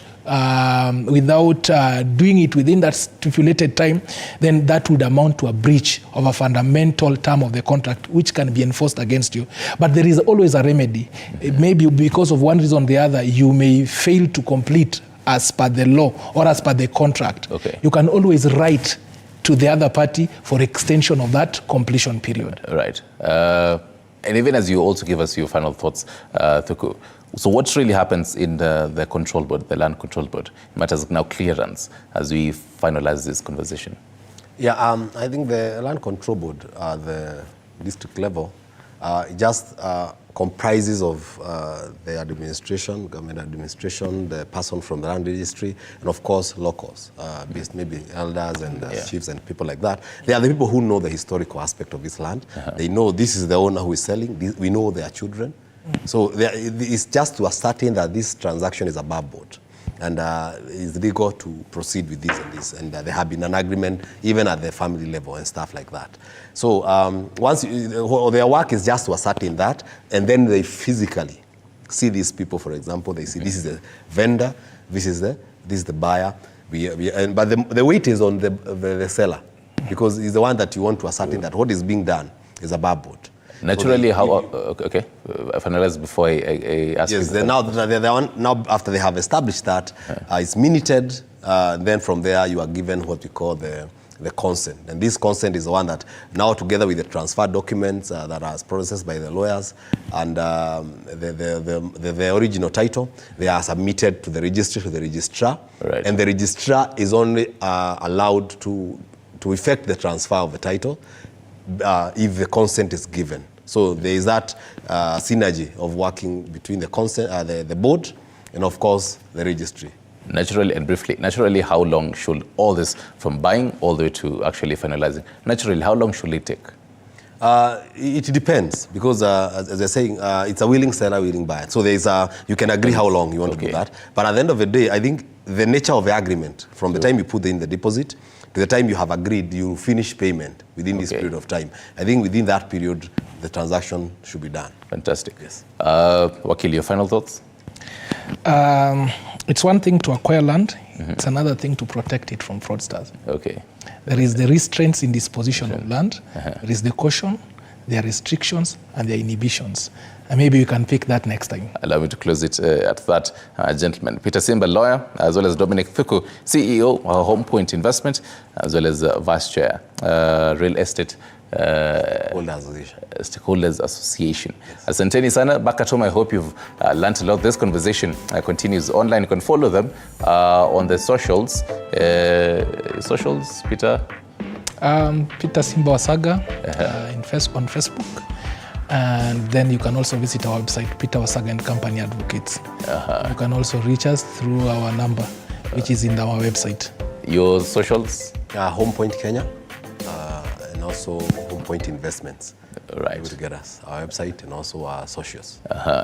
You've definitely got it. You can reach out to them in case you felt like he probably answered this question, but then I really needed to dig deeper and understand. Maybe makosa ilifanyika and you defrauded. You really want to understand, so how can you really pick it up? You can reach them out there. This conversation is where we wrap it up. Matters legal processes of buying land.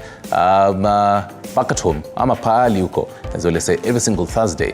Anza sasa kutafuta your sport shoes and some space, because after this short break, we're getting into matters upper body and just fitness Thursday. Stick around for that conversation. I'm yours truly, Stanley Nyeringita.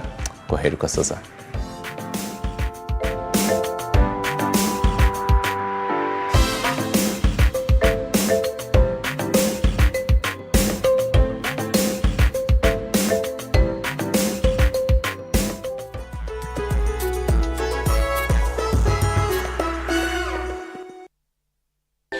Get ready for an adventure that's as fun as it is educational.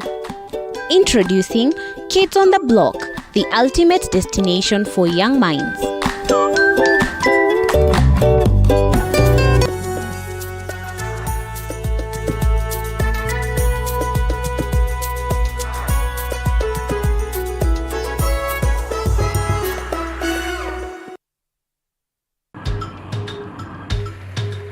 Na safari hii katika Mfahamu Kiongozi tutakuletea viongozi aina mbalimbali.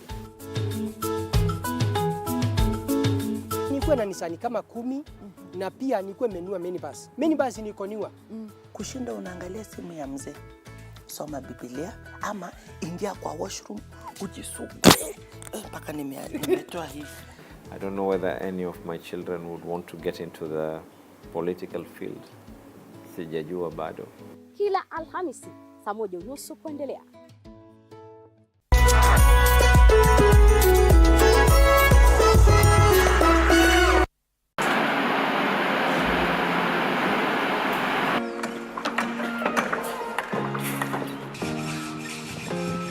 Join us on a journey through the concrete jungles and rising skylines, where every beam, every nail tells a story of progress and vision. In every aspect of life, you know, you have to look at several dynamics. From groundbreaking. Nowadays with the tech, you can check on different websites or you check online and you can see some inspiration. So at least that one would be a direction already. I'll know like what kind of style you're going for. To finishing touches, witness the dedication of the hard-working teams who bring these ambitious dreams to reality. The Realtor, Tuesdays at 6:30 p.m.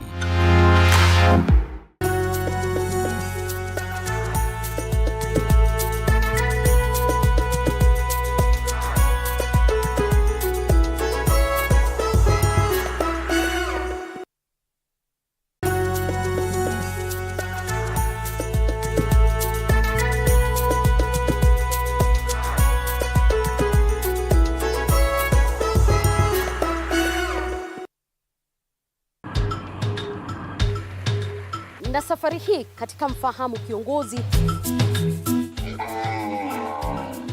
tutakuletea viongozi aina mbalimbali.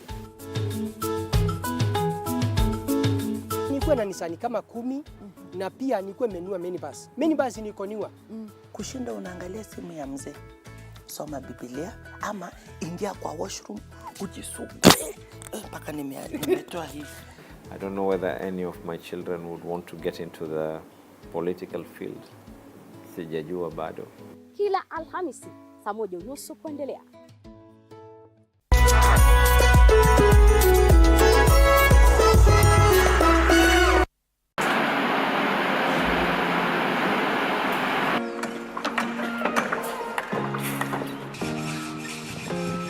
Join us on a journey through the concrete jungles and rising skylines, where every beam, every nail tells a story of progress and vision. In every aspect of life, you know, you have to look at several dynamics. From groundbreaking. Nowadays with the tech, you can check on different websites or you check online and you can see some inspiration. So at least that one would be a direction already.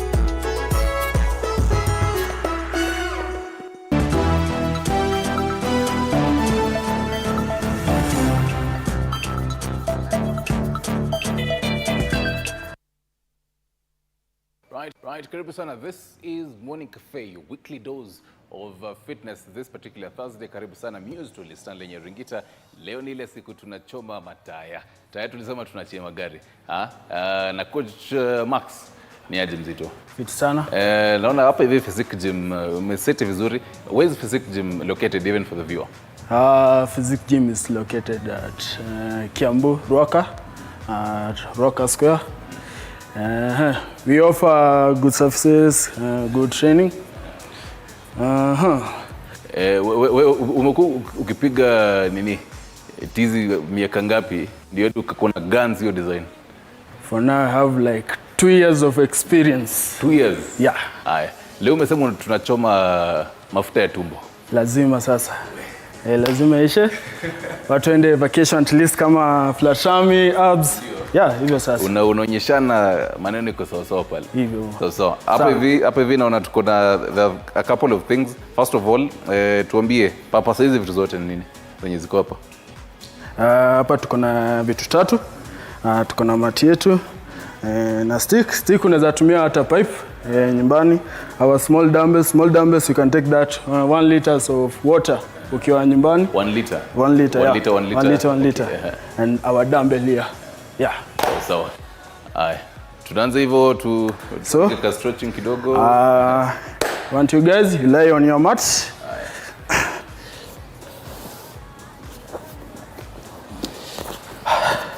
Like with your tummy. Chest up. 5, 4, 3, 2, and 1. Nice. So your position, takushike mguu. This position. Squeeze kabisa. 5, 4, 3, 2, and 1. Change the other side. That position. 5, 4, 3, 2, and 1. Kitu hapo. Miguu zote mbili. Chest up. 5, 4, 3, 2, and 1. Nice. This position. Upper child pose position. 5, 4, 3, 2, and 1. Gullet mbele, bring it forward. Just down. 5, 4, 3, 2, and 1. Change the other leg. 5, 4, 3, 2, and 1. Now sit on your mat.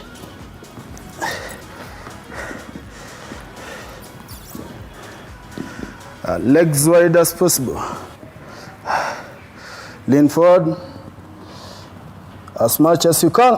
5, 4, 3, 2, and 1. Lean sideways.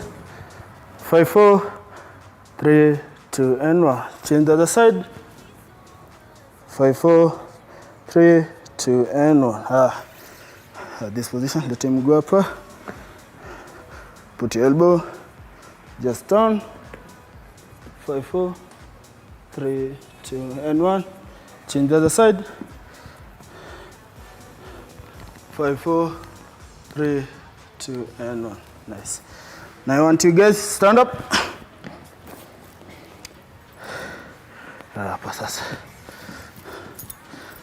Give me 1, down.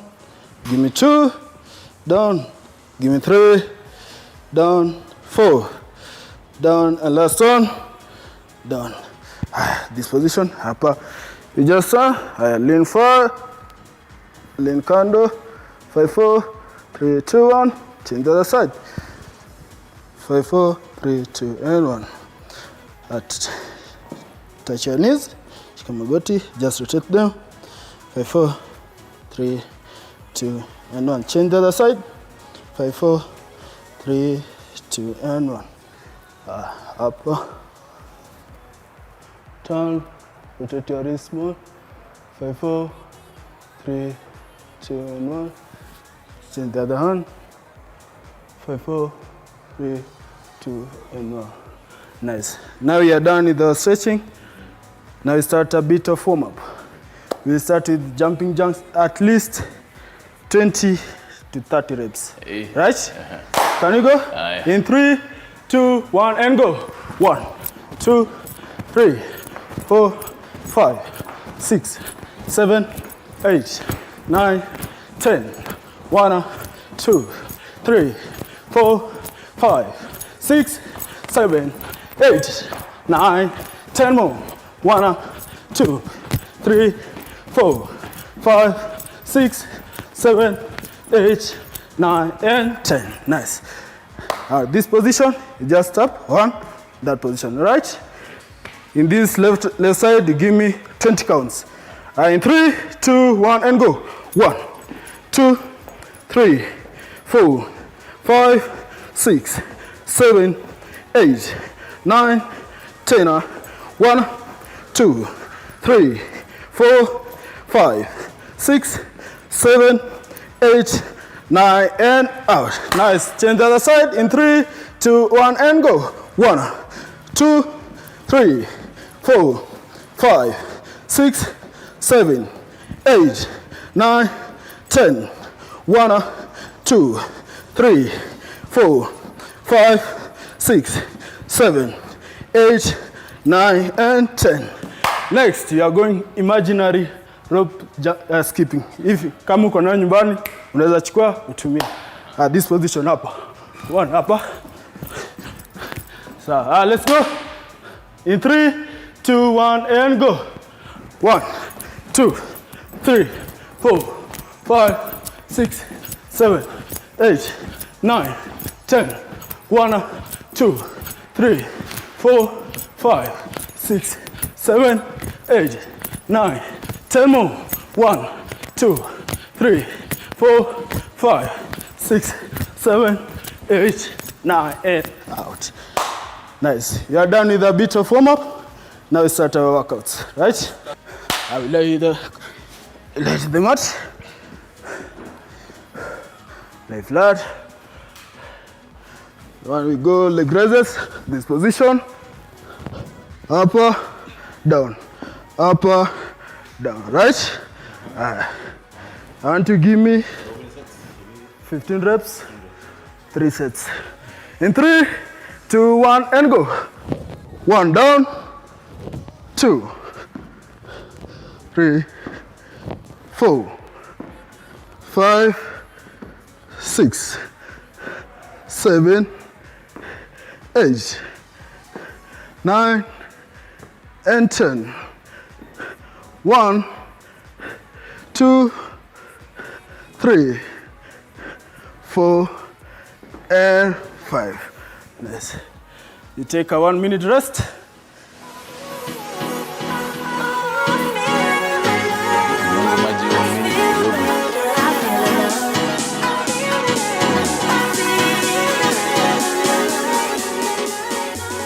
So mingi gym, unatembea na lita ngapi ya maji?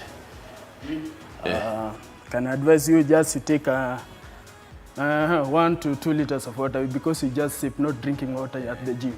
Yeah. So ukiendelea kupiga ma sets in between, you just take a sip, not drinking. Before tuingie the next one, unaweza advise umeingia gym let's say saa 2 asubuhi ndio umeanza. Unafaa ukae kwa gym for how long? Gym normal working time is between 45 minutes to 1 hour. That's the normal working out at the gym. Yeah. So nile mfululizo for 45 in different sessions ni nini? Different workout. We go the next set. In 3, 2, 1, and go. 1, 2, 3, 4, 5, 6, 7, 8, 9, 10. 5 more. 1, 2, 3, 4, and 5. Nice. 1 minute break. Again. Going last set. Yeah. It's really burning. I feel up kwa the lower abdomen. Right. Yeah, my friend. Are you good? I'm good. Right. Ya mwisho sasa. Last round. Nice one. In 3, 2, 1, and go. 1, 2, 3, 4, 5, 6, 7, 8, 9, 10. 5 more. 1, 2, 3, 4, and out. Nice, guys. Down. 2, 3, 4, 5, 6, 7. Yeah, strong. And 5 more. 2, 3, 4. Last one. 5. Yay. Nice one. Next leg. Hapo sasa. In 5. Yeah. 4, 3, 2, 1, and go. Let's go the other leg. 1, 2, 3, 4, 5. Strong.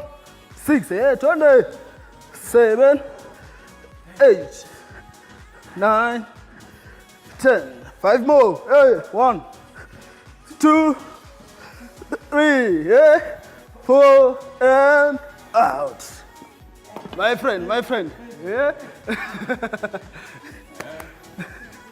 Hiyo sasa. Hapo ndipo.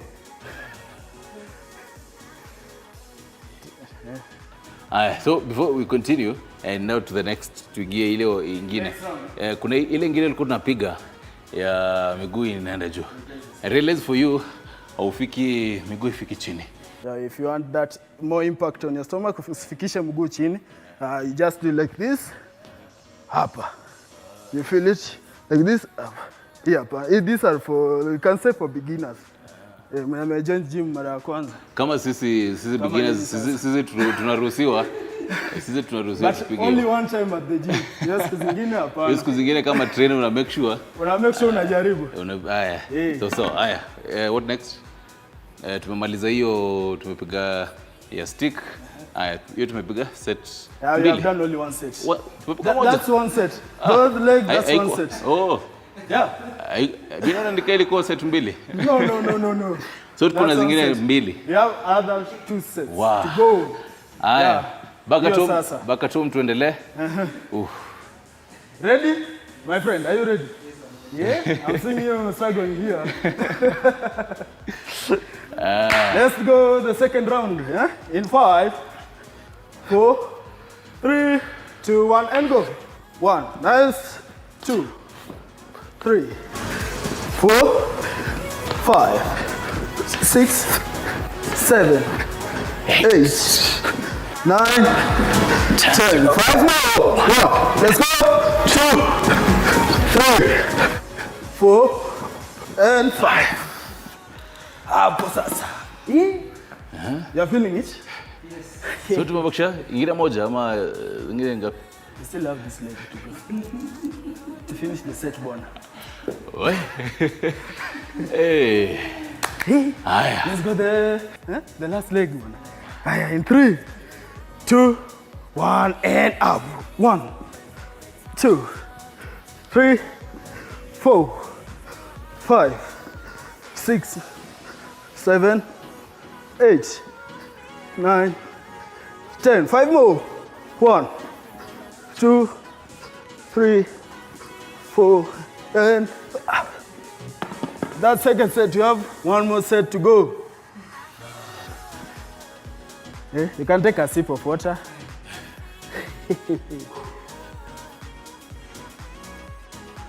So tumemalizana na mguu moja. Sawa? Ndio tumeanza set mbili. Nimebaki set moja sasa. Ya mwisho tu imagine. So tunapiga 30 technically. 30. Nice. 15. Tukafunge. Haya. Sawa.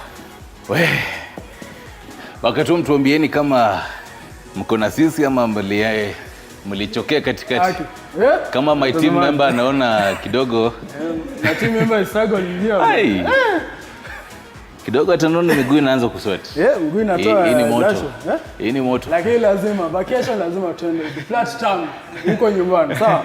Haya, tuende set ya mwisho.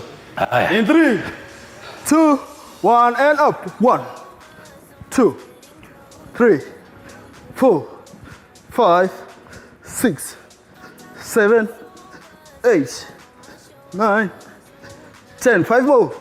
1, 2, 3, 4, and 5. Hiyo 5 imekataa. Hiyo 5 imekataa kuingia. Bado zingine huu mguu sasa. Sijana tukaribu kumaliza.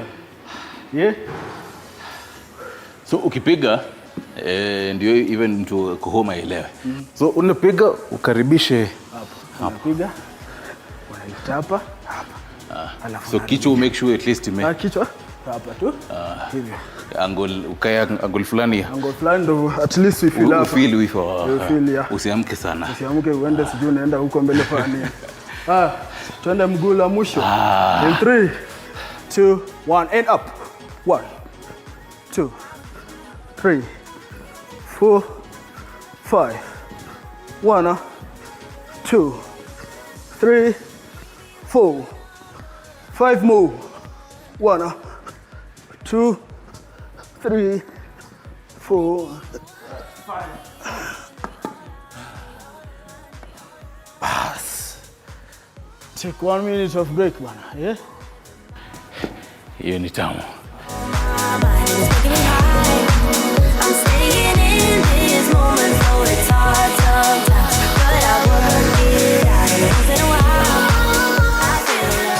Small dumbbells. If you have 1 liter of water, you can use them there at home. Yeah. Now this workout goes like this. Just up, down. Bring it here, down. Yeah. Nice, my team. Give me 15 counts now. In 3, 2, 1, and up. 1, down. 2, 3, 4, 5, 6, 7, 8, 9, and 10. Let's go, let's go. 5 more. 1, 2, 3, 4. Give me last one. Nice one. Take 1 minute of break. Sip your water there at home.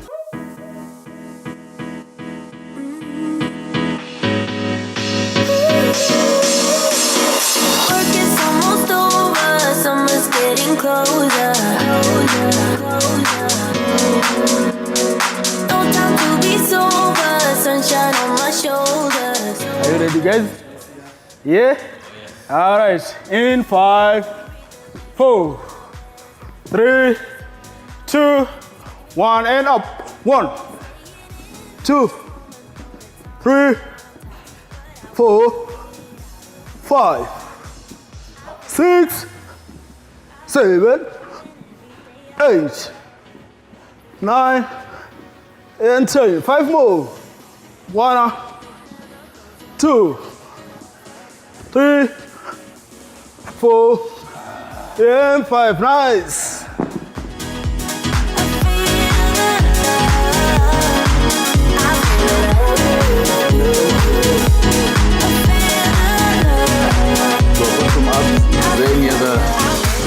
Pia unasaidia like compound workouts yenye apart from abs inasaidia pia. All workout that you come through, mimi niko, I can help you. Wakati yote. Is it lower body, upper body? No, I'm saying kwa hii yenye tutafanya ya sahi. Apart from abs inasaidia wapi kwingine? Apart from abs, the breathing. Ina control the breathing. Unaona vile unayama. Hiyo sasa. Inapungua kiasi day by day when working out. Right? Tupige ingine tuende. Tupige ingine ya mwisho. Last. Tuende kaota break sasa vizuri. Let's go. In 5, 4, 3, 2, 1, up. 1, 2, 3, 4, 5, 6, 7. Let's go. 8, 9, and 10. 5 more. 1, nice one. 2, 3, 4, and out. Hapo sasa. Let's go for a water break. We'll return to you soon. All right? Nice one. Nicely done. Yeah, nicely done. Keep it here. Hadi nini yangu imepotea. Usiende mbali manze. Right at Morning Cafe. Don't go too far. Right, karibu sana. This is Morning Cafe, the hashtag kama kawaida. Hashtag Morning Cafe. I'm used to Stanley Nyaringita. It is a weekly dose of maneno to keep you fit. And leo tunacheza na hii maneno. Tukae, tupunguze maneno na taya. Na juu kuna mtu ametujoin sahi, Coach Max. Tukumbushe kitu tulikuwa tunafanya before the break. Before the break, we are doing on how to burn the fatty on your stomach. Break tumefanya like the lower abdomen and the upper. We've done a bit of, is it 3 workouts? Oh yes, 3. Yeah, 3 workouts. Zile leg raises. Yeah, leg raises. Hiya stick ilikuwa gani? Hiya stick ilikuwa you touch your knees. Hapa. You touch your ni ankle saba ni hapo chini. Then hiyo ilikuwa moto. Ilikuwa moto. Alafu the last workout imekuwa sit ups with the dumbbells. Yeah, I think so. You are located at Physique and Tone Gym at Rocker. And now you are going to the next workout, which you are doing with the obliques. Mataya, mataya. Mataya tuachie gari. Hiyo ndio lazima tuachie. So hii ni eke chini? Tuweke chini. Haya, sawa. Tuende kwa mat.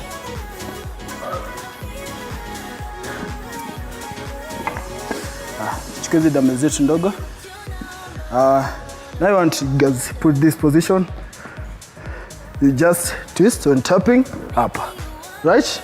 Una twist. See tunafikisha hapo. You twist up. Yeah, you feel it huko. Right. Let's go. I want to do of 3 sets, 20 reps, right? In 3, 2, 1, and go. 1, 2, 3, 4, 5, 6, 7, 8, 9, and 10. 10 more. 1, 2, 3, 4, 5, 6, 7, 8, 9, and out. Nice one. Now that is for obliques, but it's also, you can feel the impact there at the lower abdomen. Yeah. Take 1 minute of break. Rest. 2 more sets remaining of 20 reps. So iko very normal nikifeel impact kwa shoulder kidogo as I strain ama hapo technique itakuwa mbaya. I'm thinking that you're being wrong. Ufai kufeel anything kwa shoulders. Wewe kazi yako tu ni kuzunguka. Kuzunguka. You feel the up. You see? Yeah. Let's go the second set. The second set. Nice. In 3, 2, 1, and go. 1, 2, 3, 4, 5, 6, 7, 8, 9, and 10. 1, 2, 3, 4, 5, 6, 7, 8, 9, and out. Aye.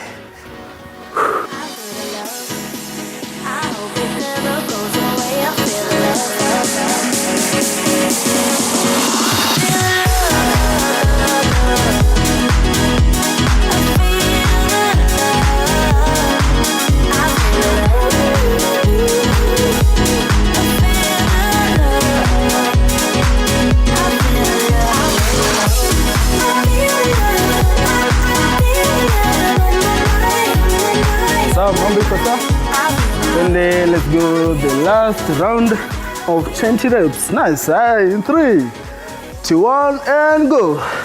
1, 2, 3, 4, 5, 6, 7, 8, 9, 10 more.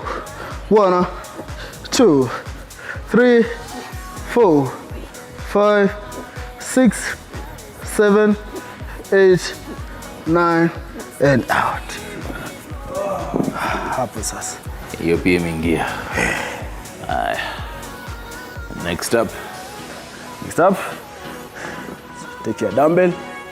You can use your bottle of water kule nyumbani. Sasa hiyo tunafanya inaitwa Russian twist. Hapa. You turn up. Right? Nice. So mwili ikuwe towards angle now. You just at that angle. Oh, hapo. That angle. Hapa. Right? Yeah. Let's go. How many reps? 15 reps. 15. 3 sets. Nilikuwa na ufio useme 20. Sijui kama my team member ange survive. My team member hapa naona anakufa pole pole. Haya. Let's go in 3, 2, 1, and go. 1, 2, 3, 4, 5, 6, 7, 8, 9, 10. 5 more. 1, 2, 3, 4, and 5. Nice. No time to be sober, sunshine on my shoulders. I'm alive and I'm breathing, living my best life. Love is on my mind and it's making me high. I'm staying in this moment, though it's hard sometimes, but I work it out once in a while. Hiyo unaweza piga with legs zikiwa hivyo? No, I don't prefer when doing like this because I would feel that impact. The intense. Ukifanya hivi, hey, you lean back kiasi tu, then you. So hata kama hujaanza kufanya umeanza kuifeel. Unaweza feel. Yeah. So una maintain hiyo. Una maintain your posture. Sawa. Let's go the second set. In 5, 4, 3, 2, 1, and go. 1, 2, 3, 4, 5, 6, 7, 8, 9, and 10. Give me 5. 1, 2, 3, 4, and out. Nice. Making you a memory, that's really all I need. All I need, all I need. I'm alive and breathing, living my best. Hope my viewers mnafanya vizuri. Yeah. So how will you know ukifanya hii utajuaje unafanya technique wrong? Let's say mtu ako nyumbani peke yake ana trainer kumwambia yote. Kama unajua like when you start feeling like huku mgongo noma, the lower back je unafanya vibaya. Mgongo sijui kuna wengine nasikia sijui mgongo noma and doing stomach. No. That's wrong technique. Yeah. And to avoid that, you are supposed to be the right posture. At least stop feeling the pain at the lower back. Right? Twende ya mwisho. In 5, 4, 3, 2, 1, and go. 1, 2, 3, 4, 5, 6, 7, 8, 9, and 10. 5 more. 1, 2, 3, 4, and 5. Nice one.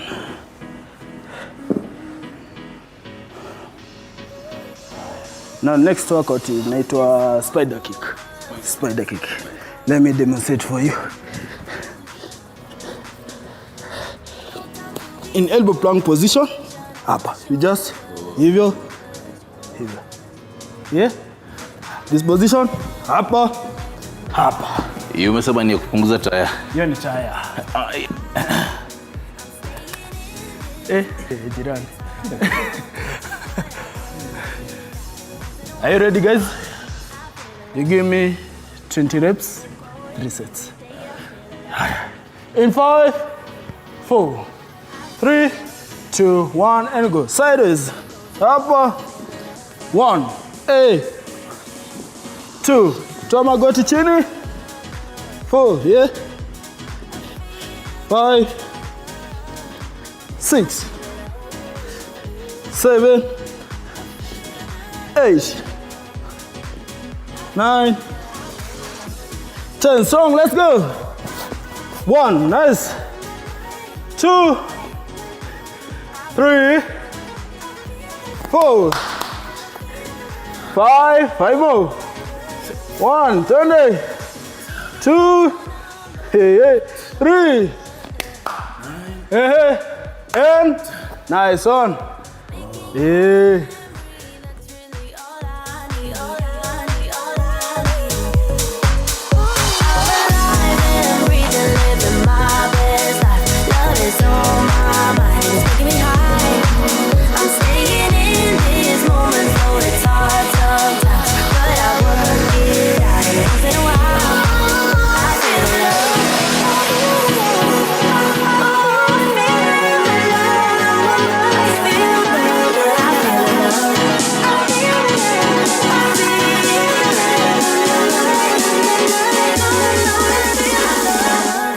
guys.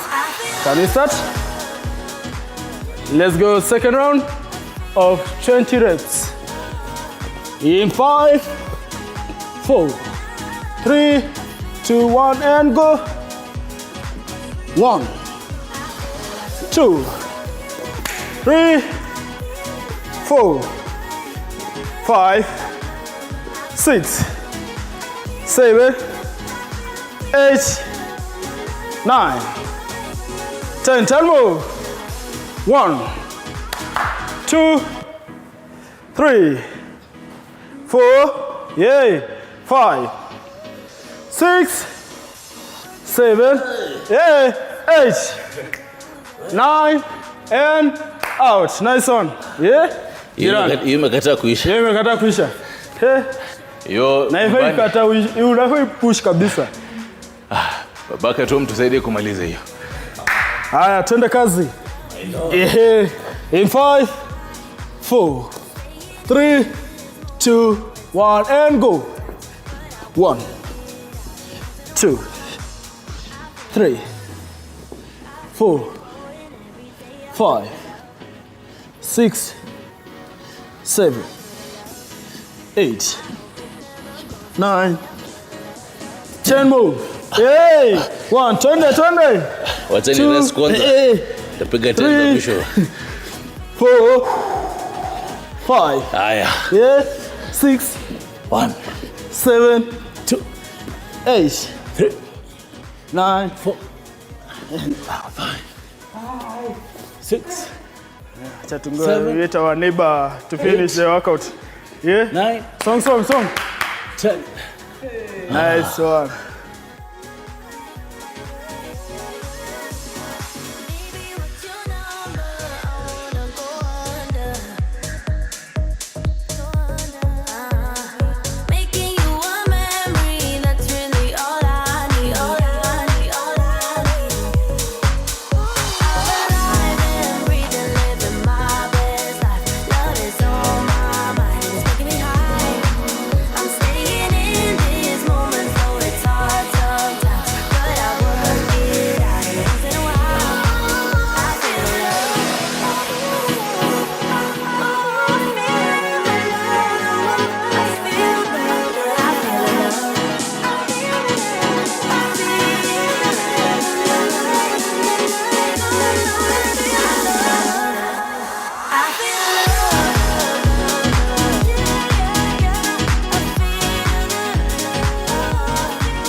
I want to know your legs.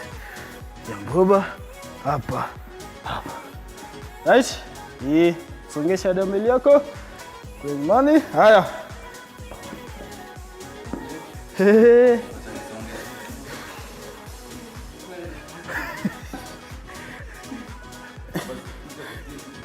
My people. Tunaendelea vizuri kweli huko. Ready? 15 reps. 3 sets. In 3, 2, 1, and go. 1, 2, 3, 4, 5, 6, 7, 8, 9, 10, 5 more. 1, 2, 3, 4. Back at home sio kama kuna sisi. Back at home. Yeah? Watu wangu, naona hapo watu wangu wanaelewa pale wanaelekea si pazuri. Kule nyumbani uko sawa kweli? Mimi naitisha coaches light. Watu wangu mpaka tumalize. Unanitafutia kitu heavy sana. This is the latest workout ever seen. Yeah? Let's finish. You have like 5 more reps to go. Let's go in 3, 2, 1. Twende kazi. 1, 2, 3, 4, and 5. Na ukitaka hii workout ikuwe rahisi sana, usigongeshe mguu chini. Rahisi ama ngumu? Ukitaki kuwa rahisi, eka mguu hapa juu ya hewa. Sha. Hiyo sasa. That's it. Now that's the first set. First set. Yeah, of 15 rounds, eh?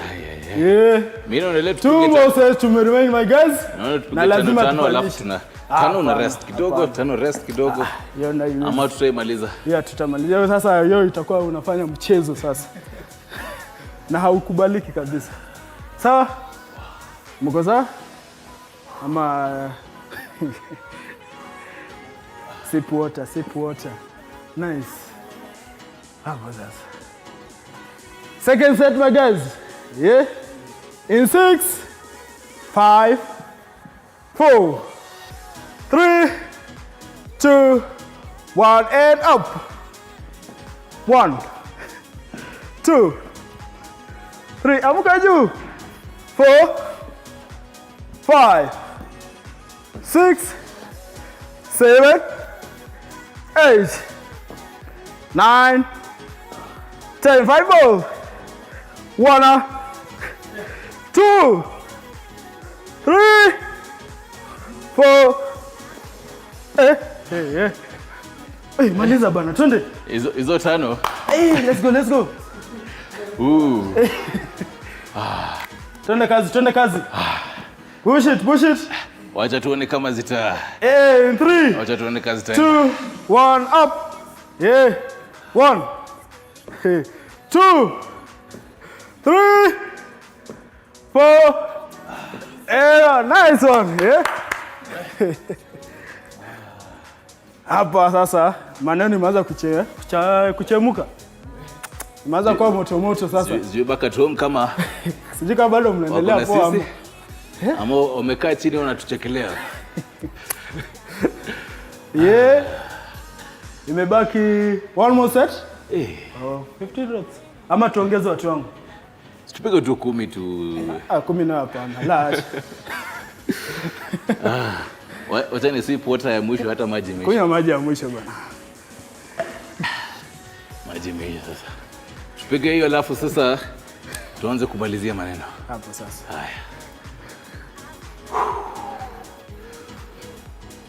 Let's go in 10, 9, 8, 7, 6, 5, 4, 3, 2, 1, and up. Toa mkono hapo. 2, 3, 4, 5, 6, 7, 8, 9, 10. Hey, neighbor. 1, 2, 3, 4. Na jirani yangu, Nani naacha nyuma sana? Simlimalize hizo tatu. Hapana la hasha. Kila mtu atabeba mzigo wake. Twende kazi. Mpige 1 2 alafu baka tu wengine wanisaidie zingine. Hapana. Mpaka umalize. Hata wale wanasema umalize. Twende kazi. Go hard or go home. Strong, twende. 1, 2, 3, 4. Nice one.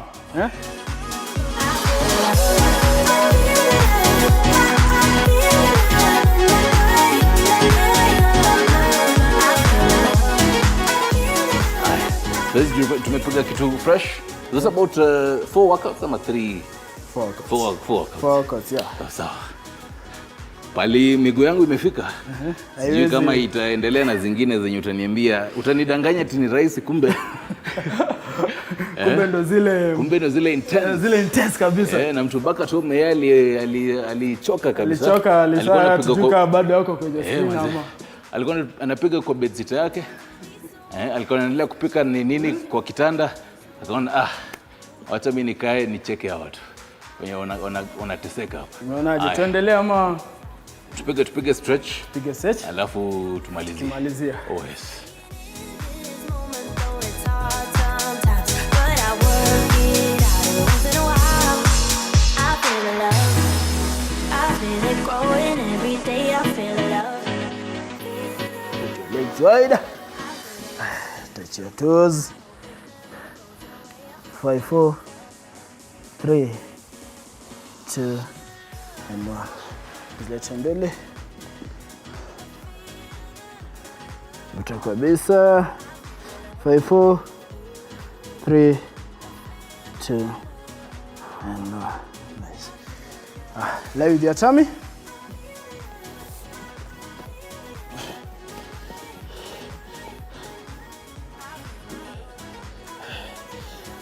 Now you want to in long plank position hapa. Love. 5, 4, 3, 2, 1. Bring it. Nyuma. 5, 4, 3, 2, and 1. Nice. Down. Up.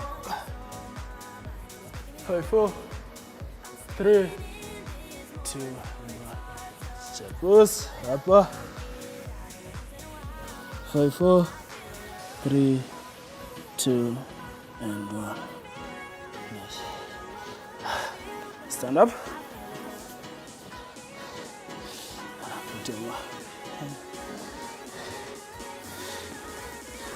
Legs together. Down, stretch legs straight. Hapa. 1, 2, down, nice, 3, 4, last one, nice, nice, his position, stretch kabisa, 5, 4, 3, 2, 1, change the leg. Ukibounce kidogo kidogo ama ukibounce kidogo kidogo at least you feel the stretching. Yeah, 5, 4, 3, 2, 1, out. Sasa mkono wako nitakuweka hii position. Uiburute. This one, 5, 4, 3, 2, and 1. Change the other hand. Shike, squeeze. 5, 4, 3, 2, 1. Shika kiuno, you wind it, zungusha. 5, 4, 3, 2, 1. Change the other side. 5, 4, 3, 2, 1. Zungusha shingo yako. Rotate it. 5, 4, 3, 2, 1. Change the other position. 5, 4, 3, 2, 1. Now I want you guys, you breathe in. Out. In. Out. Last one, hold for 10 seconds. In. 1, 2, 3, 4, 5, 6, 7, 8, 9, and down. Nice work, my guys. Itabidi bado tujipige makofi. Tujipige makofi. Kazi nzuri. Imekuwa fantastic session. Back to mpia wewe. Jipige makofi hata kama ulifika mahali ukakwama. We do this every single Thursday, making sure that you look good. Pia kupatia some tips, making sure that experts hapo hivyo wanakuambia this is the right thing to do. Hii hapana. Hii ukifanya hivi utaumia pia. I'm used to listening. Ringita, tupatane next time. This has been Physical Gym. Physique and Tone Gym. Located at Ruaka, Kiambu. Mtu akidai kukama wapi hivi anafika wapi? Ukidai kukama huku. Naulizia tu Ruaka, Ruaka inajulikana. Just search Ruaka. Na mtu labda kuko Kisumu, Mombasa nini, haizifika all the way Kiambu, anaweza wapata aje kwa socials? Kwa social medias,